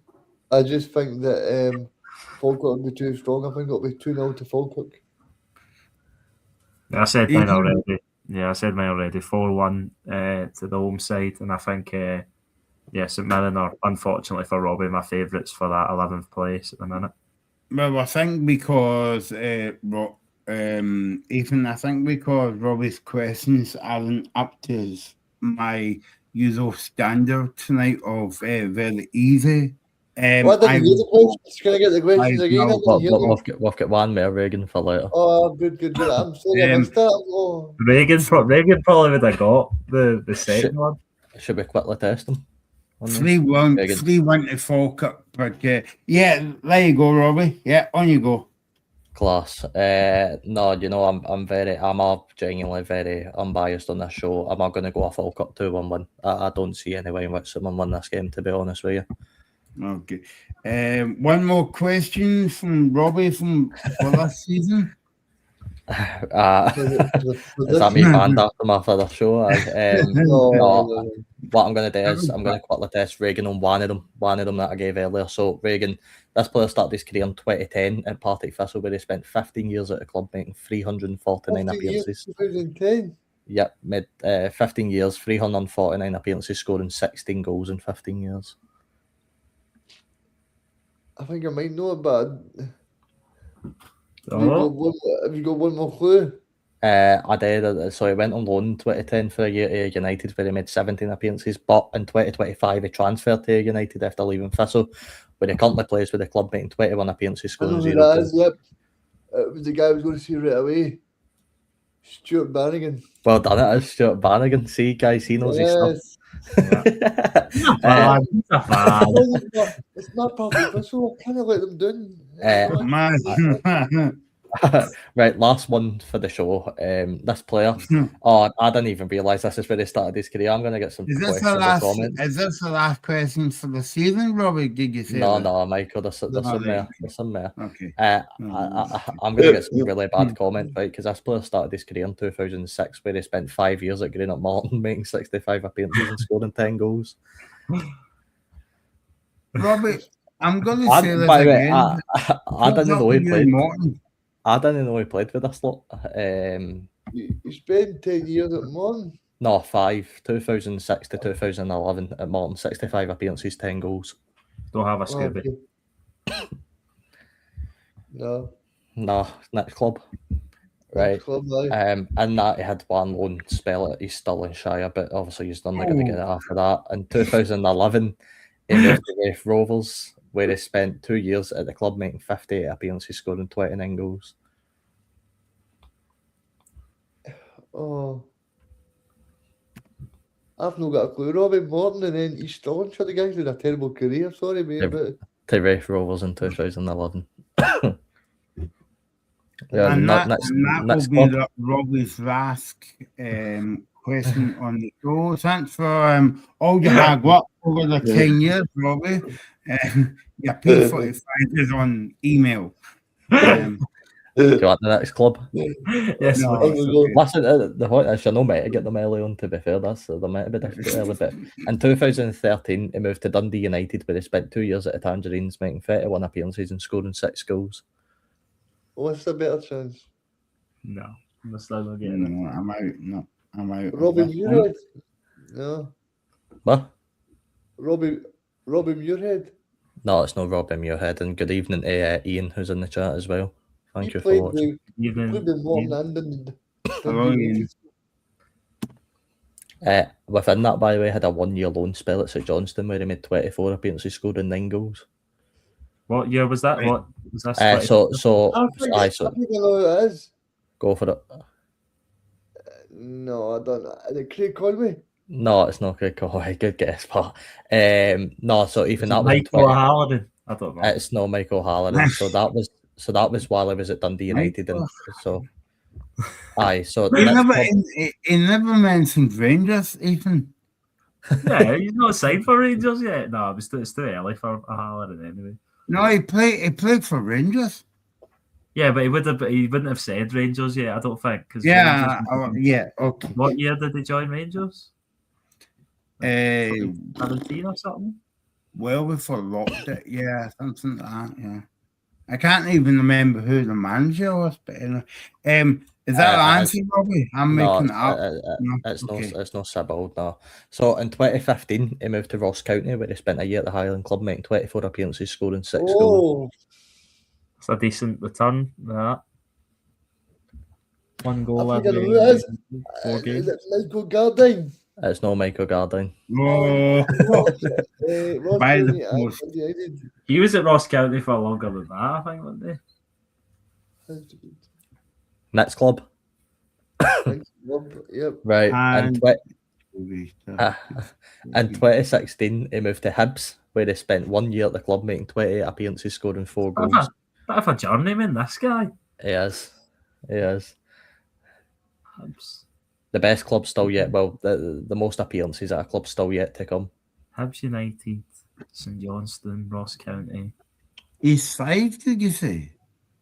Yeah, no, he's Stirlingshire. He's Oh, earlier. he's good. Do you want the next club? Yeah, next club. Right, in 2017, he made a stint away for Scotland. They went into Cheltenham Town, where he spent a year at the club, making 27 appearances, scoring 5 goals. I don't think you're going to get it after that, but I can move on to the next club. Yeah. In 2018, he moved back up north. He went to Ross County again, where he spent 2 years at the club, making 40 appearances and scoring 12 Is goals. that Ian Vigers? It's no Ian Vigers, no. The next What club, year did he go back to Ross County? 2018, where he spent 2 years at the club. The next one's probably the biggest clue. Right. So in 2020, he moved to Partick Thistle, where he spent 5 years at the club, making 155 appearances and scoring 75 goals for the Jags. Oh, It's no Brian Graham. It is Brian Graham. well done, Reagan.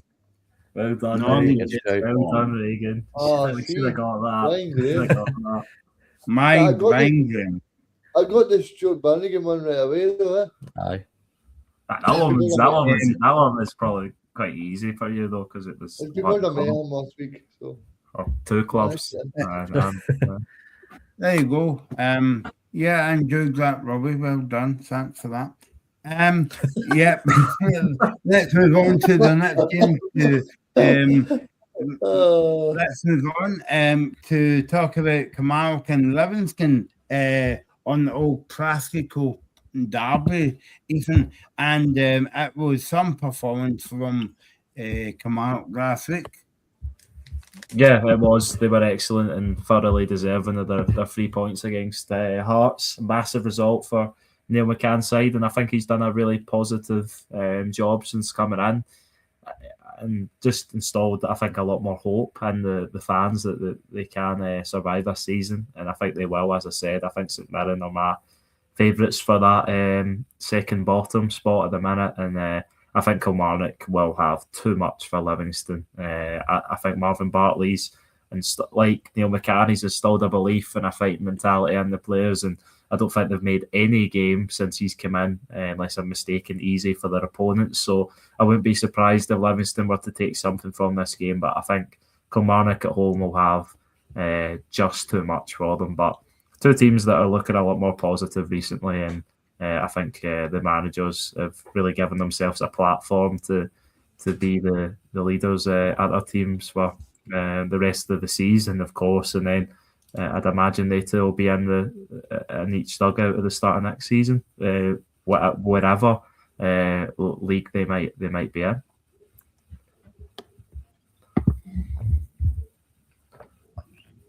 What do you make of this game tomorrow, Robbie? I think it's going to be a very tight game. I'm actually impressed with the work that Marvin Bartley's done to Livingston, because under Martindale, I thought they were completely written off, to be honest with you. I thought they'd get hammered every game and that would be them. But Marvin Bartley's turned the confidence around a bit. Do I think it's going to turn the form around? Do I think they're going to stay up? I don't. I think they're already done. I think if they lose at the weekend, that probably just confirms that, to be honest. But I think you'll slowly see Livingston start to make games a lot tighter. We've already seen it when they went to Hibs and picked up a pretty impressive 0-0 draw, by the way. And I just think they will keep picking away. I don't think it'll be enough as Ethan said. But Kilmarnock under Neil McCann has done a brilliant job so far with him. And I agree. I know I tend to talk rubbish, right? But like, see the end of the No, Robbie's had 3 questions. This is ridiculous for you, Michael, tonight. I know. It's been like that all season, mate. It's okay. No, No, I just wanted to ask you, Robbie. See, in terms of you said about Marvin Bartley installed that kind of self-belief into the squad that David Martindale didn't. Do you think that David Martindale was possibly holding them back then? Because Marvin Bartley was still there when David Martindale was the manager. So do you think it was the fact that maybe Marvin Bartley was kind of not wanting to affect it because he was only the assistant manager? Or I think David Martindale knew how to motivate a team. I think we've seen that. Obviously, you had the very, very famous voice note that was getting buckled with that very famous half-time rant for Martindale. I think he knew how to get his players up for games. Tactics-wise, I think we were all very underwhelmed by the way he set his team up in the Premiership compared to the Championship. They were very free-flowing in the Championship. They were going at teams. They were making it exciting to watch. In the Premiership, of course, understandably, it's a tougher league. But you've seen what happens when you do go at teams. Look at Falkirk and look at the season they're having, because they're not scared of playing anybody. Livingston have that fear about them that they just don't want to push out. And I think Martindale distilled some of that in the tactics. I think Marvin Bartley's been a bit more braver, to be honest with you. And at this point, what's he go to lose? You know, if it works out and he does well for the rest of the season, they're going to give him a bash in the Championship, aren't they? So it's not the worst thing in the world. If he gets sacked, they'll probably just put David Martindale back in their place, to be honest with you, until they get another manager. But just on Ian's thing, by the way, it was John Jules that got injured. But I can't, and I agree with Ethan, I can't see Livingston going away to Kilmarnock and Livingston going away to Kilmarnock and winning the game. The Mora, to be honest, I think it's too valuable, and I think Kilmarnock are too good to be where they are right now. And I say that as a St fan, that I think we will also finish 11th, Ethan. And I think the managerial appointment does depend heavily on that, considering we'll play both sides at home. But right now, I cannot see any manager coming in and making us finish above Kilmarnock. They're just too good. And then you look above us, and you're looking at Dundee and Dundee United, and they probably won't finish above them either, to be honest with you. If anybody wants an ice cream if it's outside, by the way, just give a bell. 19. So what's your prediction on this one, Reagan? Kilmarnock against Livingston? I'm going to go for a 2-1 victory for the home team. 2-1. I'm going to copy Reagan. 2-1. Yeah, I'm going the same as Reagan, 2-1. Robster? So I'm just back for picking up a Canetto. No, I'm going to go 1-0 to Kilmarnock. I think this take it. And I think by Saturday night, St Mirren are sitting in 11th, which absolutely kills me to say. By the way, there's a lot of jokes I can make about a nice clean van. So I'll move it on. I'm desperate to mention this kind of joke, but I just Michael, that's for the night. That's for the nighttime show. You're on, I'm sure. Yeah, it's for. I think the show starts about the back of 9. That's another show that I do on YouTube, by the way. If you want to join in later. So I will go 2-1 to the Kilmarnock on this one. Ethan has got the team news at Fahal. We'll get to it very soon. And Gig, let's have a look at one more game before we jump on to the championship. And Motherwell against Hibs. Ethan. Yeah, big game for both teams, and I think it's obviously Motherwell have dropped out of the title race. Now I think we could say what are we laughing at? Jamie, I don't even like cornetos, mate. First ice cream that popped into my head. Yeah, I did think that was a wee bit strange. No, I genuinely hate cornetos. I've never had one. I've not had one in years, but that's enough ice cream talk, man. God. Yeah. Melted away. It's fine. Oh no. No. Yeah. I was just saying that I think Motherwell have obviously dropped out of the title race, but I think that just relieves a little bit of pressure on them, and I think they'll get back to playing the football like they have been all season. And even though they did lose at Celtic Park, I still thought they put in a really solid performance. They had some big chances, and some refereeing decisions didn't go their way. I think the refereeing decisions were probably right, certainly for the penalty. Maybe you could have argued that Oxlade-Chamberlain should have got his marching orders, as I said earlier. But yeah, I think Motherwell will bounce back, and I think they'll have too much for David Gray's Hibs team. I think there's been a lot of questions on whether David Gray should get the opportunity to take Hibs into next season. I think he should, because I think they've still had a solid season. But I think they just need to be a little bit more, what could I say?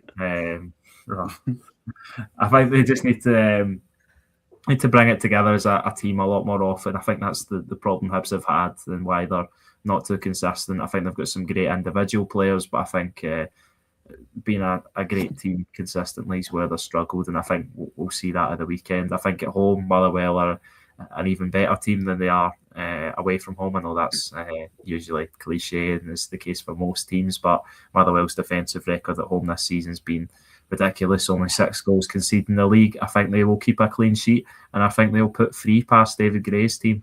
So bold from me, but if I'm going for a win for Motherwell, I think they'll bounce back from 2 disappointing weekends and fast and really stamp down their authority on that 4th place. Because if Hibs were to get a result, that being a win, of course, then they could really put pressure on the Steelmen for 4th place. But I think in actual fact, by the end of the weekend, it'll be Falkirk closing the gap on the Highbees for 5th. There you go. What's your prediction of the game, Robin Reagan? Yeah, can I just say before prediction? I think I'll go 2-2. Oh, that would draw. Before I go into it, I want to just bring this comment up for Corey earlier. Elijah Just is the best player in Scotland, and I truly believe that. This boy is exceptional to watch. I love watching him every single game. Honestly, he's one of a kind. That now in football, you don't get many players that will dribble past people and take people on like he does. And I think Motherwell and Scotland. Is he just magnificent? Nah, there's Ian cracking on with the jokes as well. Some amount of jokes going on here tonight. But no, he's amazing, and I struggle to believe that he'll still be in Scotland come the end of this season. He's far too good for this division. He'll be at Celtic next year. No, he's too good for Celtic. I'm telling you now, he's too good for Celtic. I think Jens will be the next Celtic manager, by the way. I do agree with that, but I don't think Just will still be in Scotland come the end of the season. I agree with Reagan. Sorry, Robbie. I think he will beat Celtic. I think if Celtic want to go for them, then I'm sure if there was no competition, they probably could get him. But they shouldn't be playing in Scotland. They should be playing in the English, the top English leagues. In my opinion, he's fantastic. He's phenomenal. Oh, absolutely phenomenal to watch. For my prediction, I'm going to go a clean sheet to Motherwell as well, Ethan. I'm going to go 2-0 to Motherwell in this game. I like a wee clean sheet.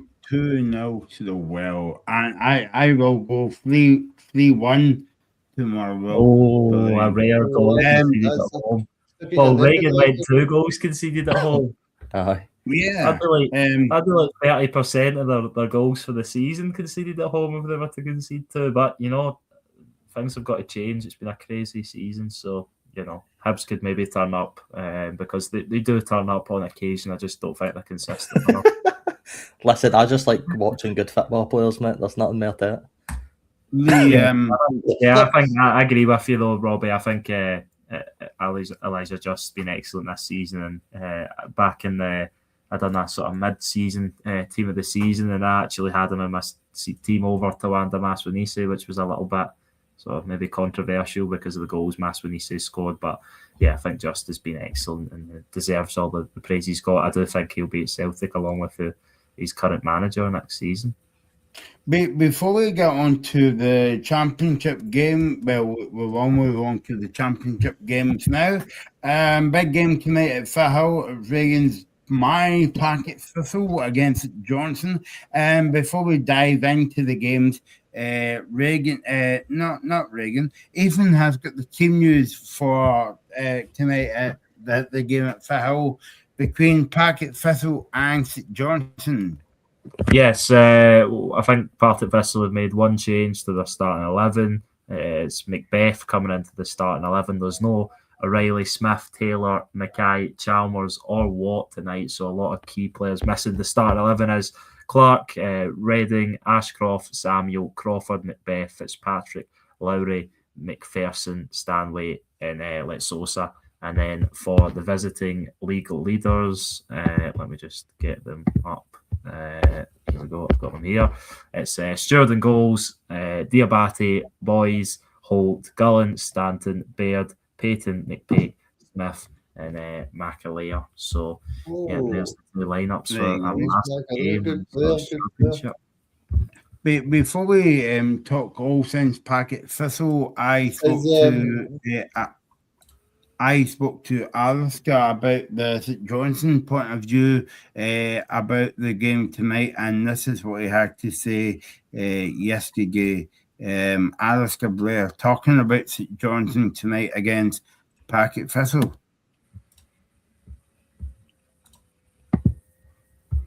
Okay, so we're talking ahead of the Packet Thistle St Johnson game in the league tonight. Before we get on to the game, Alistair, what do you think of St Johnson's season overall? Well, so far you can't complain. We started, dare I say it, Thistle fans with quite a good win over Thistle, slightly unexpected on the day, but very happy to have it. And we've been top of the table ever since. So, you can't complain about that. Doubtless there will be some people. There are some people, obviously, occasionally on the fans banter pages and things like that who will complain. But from my perspective, couldn't really be any better. What do you think of the job that the manager is doing at the moment? He's doing a brilliant job at St Johnson. I think he obviously we got relegated last year, and the new owner Aaron Webb stuck with him, which I think most fans are more than happy with. Again, for the reasons I've just given, because obviously he's doing a good job because we're top of the table. He is very popular with the fans. He gets out and about in Perth. He socialises. That helps as well. Now that kind of manager doesn't necessarily, result in success, but the fact is that he's got the success plus the camaraderie and the relationship with the fans. I think helps as well. He's very good with the media. I think he's pretty honest. He doesn't criticise referees very, very rarely, which I think is a good thing.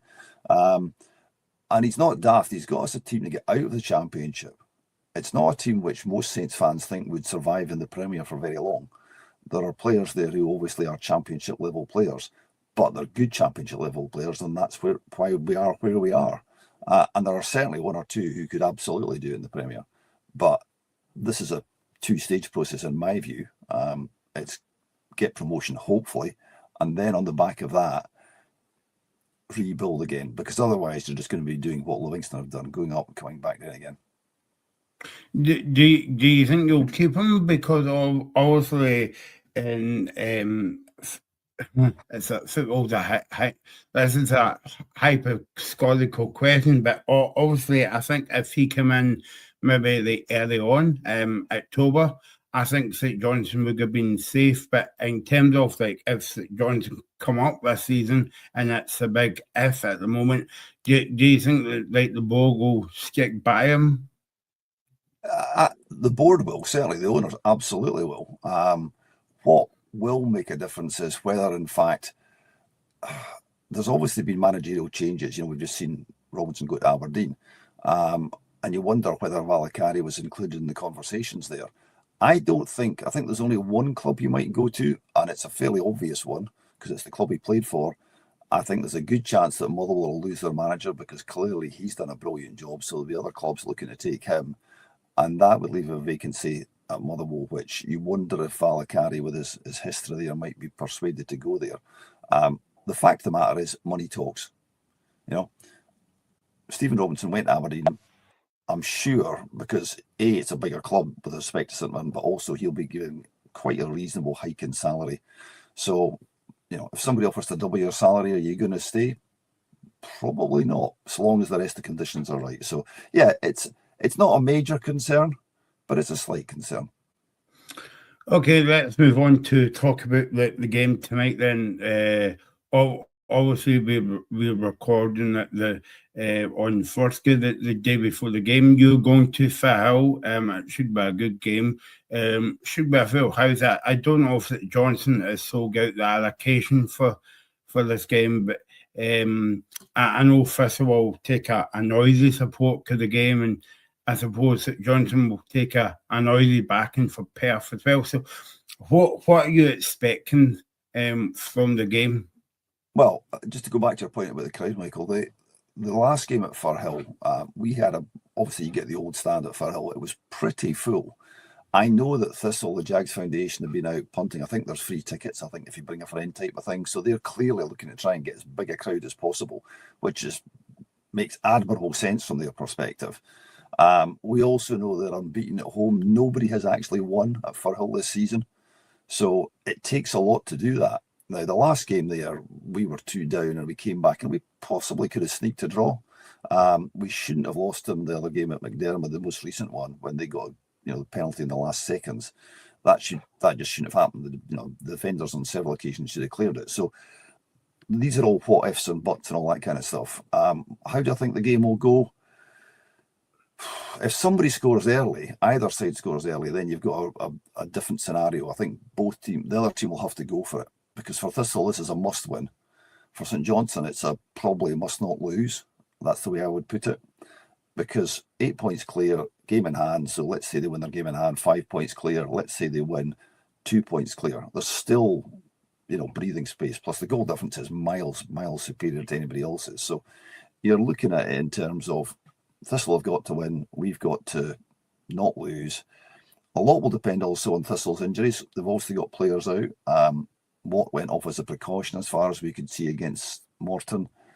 We don't know what the state of his hamstring is, because I think that's what they said it was. So I don't know. I think the answer to your question, how will it go? I mean, it could be, I think it'll be nervy, particularly if the score stays 0-0. And then I think, like all football matches, it will be decided probably by some piece of brilliance or more likely by a mistake. Because the last game, their second goal was actually an own goal. And it was just one of these ones that ricocheted off Sidimi and it was in the net before you could blink. So those are the kind of things that make the difference. The weather forecast is good, so it should be good night. Big crowd on the TV. I'm pretty sure Saints will have sold almost every ticket they can because everyone knows how important this is. And I think you look at it and then say, right, okay, if we can win, then I think it's probably most Thistle fans would agree that's it over. If we lose, then they've got everything to play for. So it will be a fascinating night and one which I am slightly not looking forward to, if you know what I mean, because it will be really nervous, particularly, as I said, if it stays 0-0 for a long time. We always talk about Scottish football being on up in terms of teams of Celtic, Rangers, Hearts. I would maybe put Falkirk into it as well, but the championships have got their own stories as well in terms of St Johnstone and Partick Thistle, Glenfermon reaching the semi-final. They beat Aberdeen and Hibs along the way. So Scottish football's in a good place at the moment. Yes and no. In my view, it's in a good place because there's a lot of competition, which is a really good thing. That is obviously what gets people coming along. I would disagree to some extent because I think what you're actually seeing is a lowering of standards, and that's what's creating the competition. I think most objective observers would say that Scottish football is not that good. I mean, within my lifetime, if you go back to when Rangers were bringing along Butcher and people like that, and there was Larsson at Celtic and those kind of level of players, and then you look at the players that Saints had at that time, they had some fabulous players as well because we were competing at the top part of the table in those days. So the standard overall, I think, has gone down, but the competition has gone up paradoxically, partly as a result of that. Celtic and Rangers are not as good. Hearts have improved, therefore there's competition. Falkirk, a brilliant story. I mean, I would have McGlynn Manager of the Year without a shadow of a doubt. We all know that's not the way it works. It will be Celtic or Rangers, probably, depending on how they do. But I think overall, yeah, very exciting. And just to go back to the point about the championship, there's teams there. Dunfermline are I think, will win the championship next year if they stay where they are, with the players they've got. Airdrie, despite their low position, play good football but can't score. So there's a lot of good teams there. I mean, Morton nearly sneaked a draw with 10 against Thistle. So it's I know it's a cliche. There's no easy games. Sometimes there are. Sometimes there are games that actually are easier than they look. We played Ross County the other weekend, and they were poor. They really were poor. But we played Airdrie, as I say, and Airdrie always play good football. Dunfermline, we've got to play away. We've got to go to Arbroath. Those are hard games. Arbroath aren't third for by luck. Arbroath are a good team, particularly on their own pitch.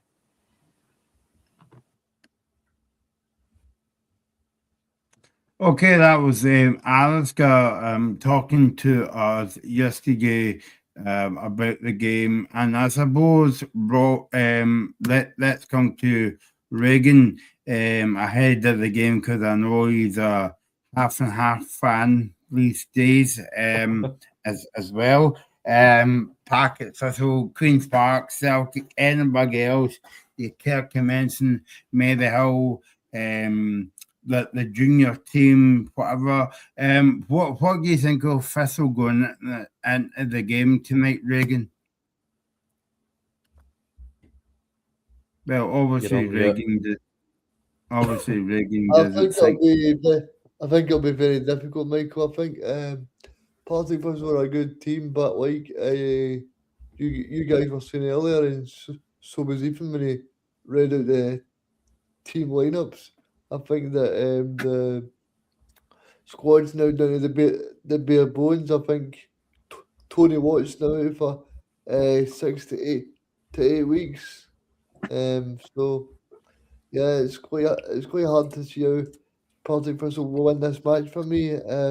Wait, who's it for injury? Tony Watt, Ocean Smith, and Chalmers. Oh, the Sox couldn't take much effect then. They're all out for the rest of the season, Robbie. That's a shame, man. About Ocean Smith, I did say that was about 8 weeks, but I hope Tony does some upgrading to the sports Sox themselves because they probably need them for next season. Yeah, maybe we could get a little sponsor for Sports Essentials. You never know. Well, they're not that effective, are they? It's got them injured for the rest of the season. I know. But no, I'm only kidding. Tony, if you want to sponsor us, feel free. No, probably wasn't. So he's got some poor legs these days, mate. He's getting old. Ethan, I mean, obviously we spoke about the games in the Premiership this weekend, right? But I think this is the game of the weekend for me. Yeah, I think it is. It feels like a real cliche to say, but it feels like a real title race 6-pointer. And it's a slobber knocker. I remember Regan saying that he thought Partick Thistle were out of the fight a few weeks ago, and I said that if they had won against Greenock Morton, had beaten St Johnstone, and then won the game in hand, which I believe is I know you did, Ethan. Then they would only be 2 points behind, and they'd still be in it. But as Regan said, some big injury blows for Partick Thistle tonight, which is going to make it difficult. As Alistair was saying, as Alistair was saying, I don't think St Johnstone really need to win this match as well, which obviously plays into their favour. And I think Partick Thistle do need to win it. So we'll obviously see how the game will play out. But yeah, I think this is the highlight match of the weekend, and I think we'll have learned a lot after the 90 minutes as to where the Scottish Championship title may be heading, whether that be Partick or Perth. And then Under you don't the know light- because my Queen's Park, they're playing St Johnstone next week, so I mean Queen's Park could take away 3 points off them. You're just Yeah. you're supporting every team in the Scottish Championship apart from St Johnstone. That's right.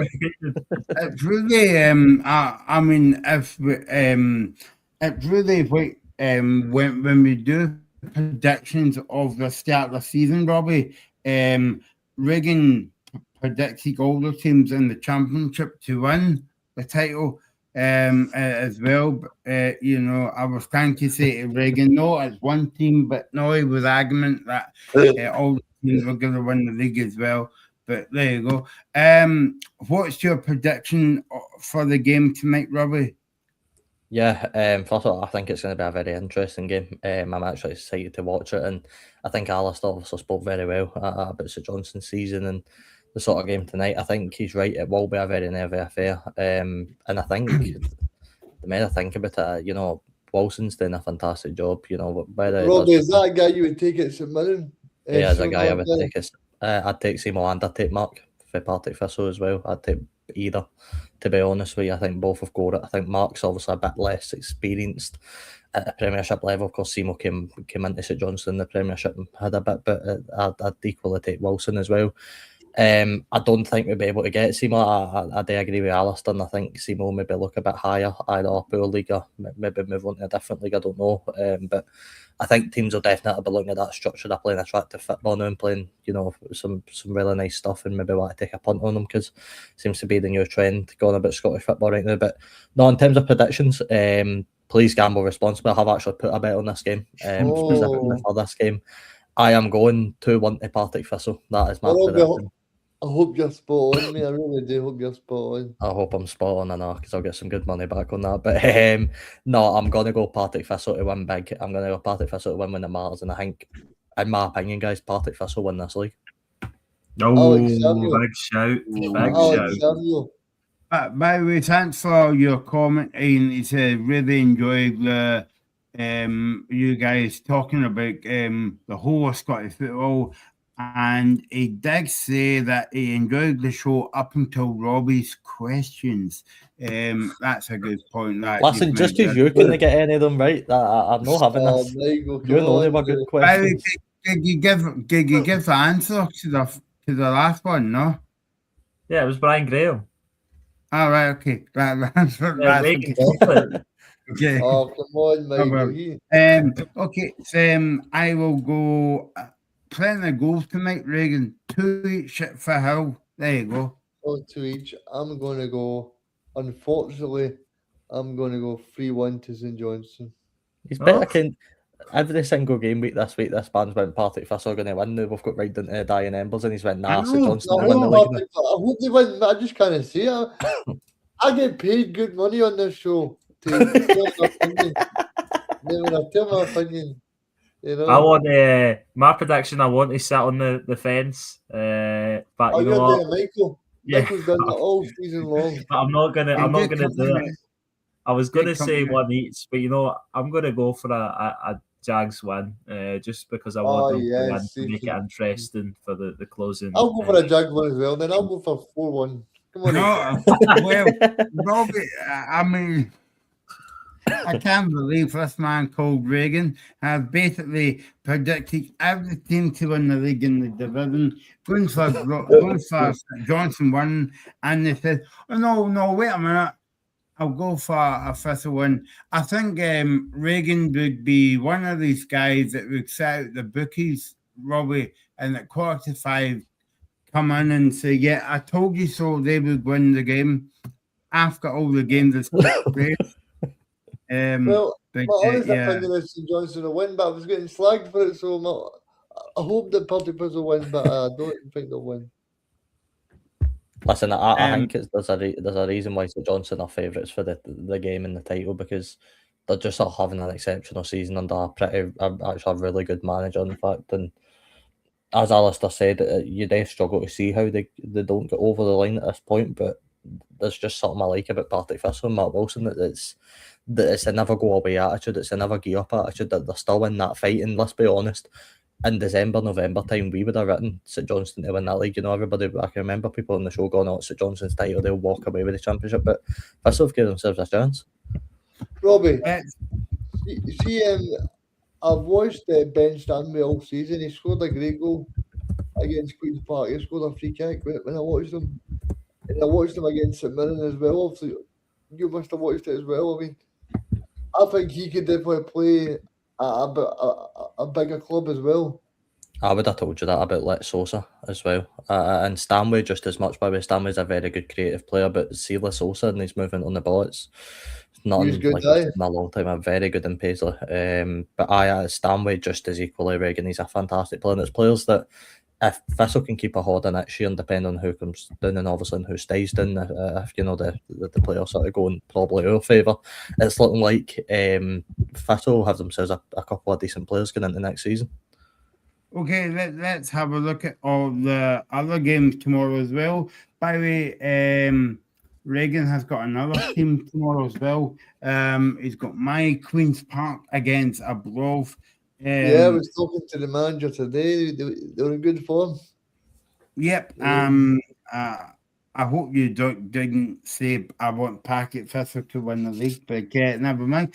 Abrov against. Kind of winning, so I do want Partick to win the league. Yeah, Abrov against Queen's Park, Ayr against Morton, Red Rovers against Erdley, and Ross County against Gownsfermline. Robbie, that's the games tomorrow.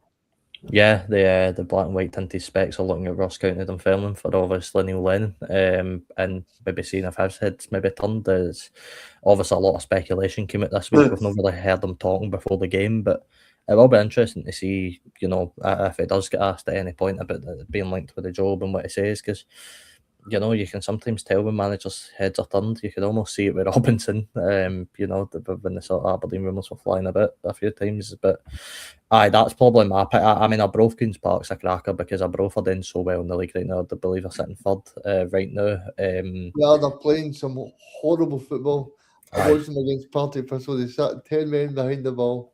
But you know, they've got Ryan Flynn. But I tell you what, see that home stadium right next to the sea? They play some great football there.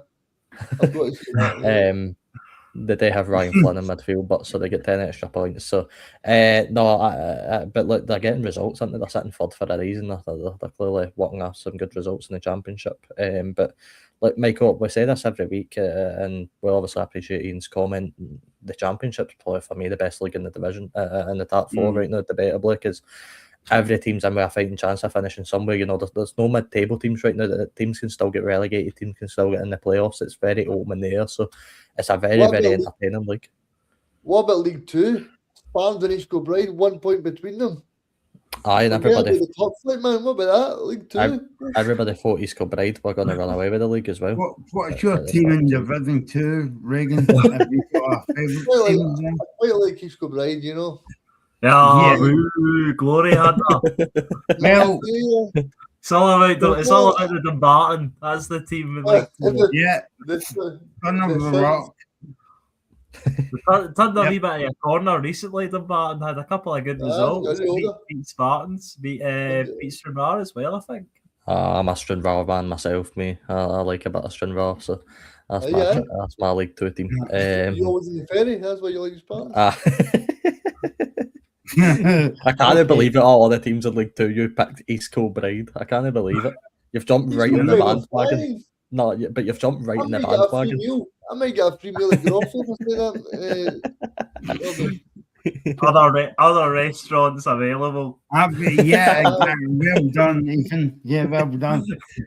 Ethan's always at the back post, put them in the net. So well done. That's all for tonight, guys. It's been a fantastic show, and enjoy your football tonight. And I wonder what Reagan will be up to after the game. But yeah, we'll see soon here on the Scottish Football Zone. You're watching the Scottish Football Zone with all the build-up and reactions.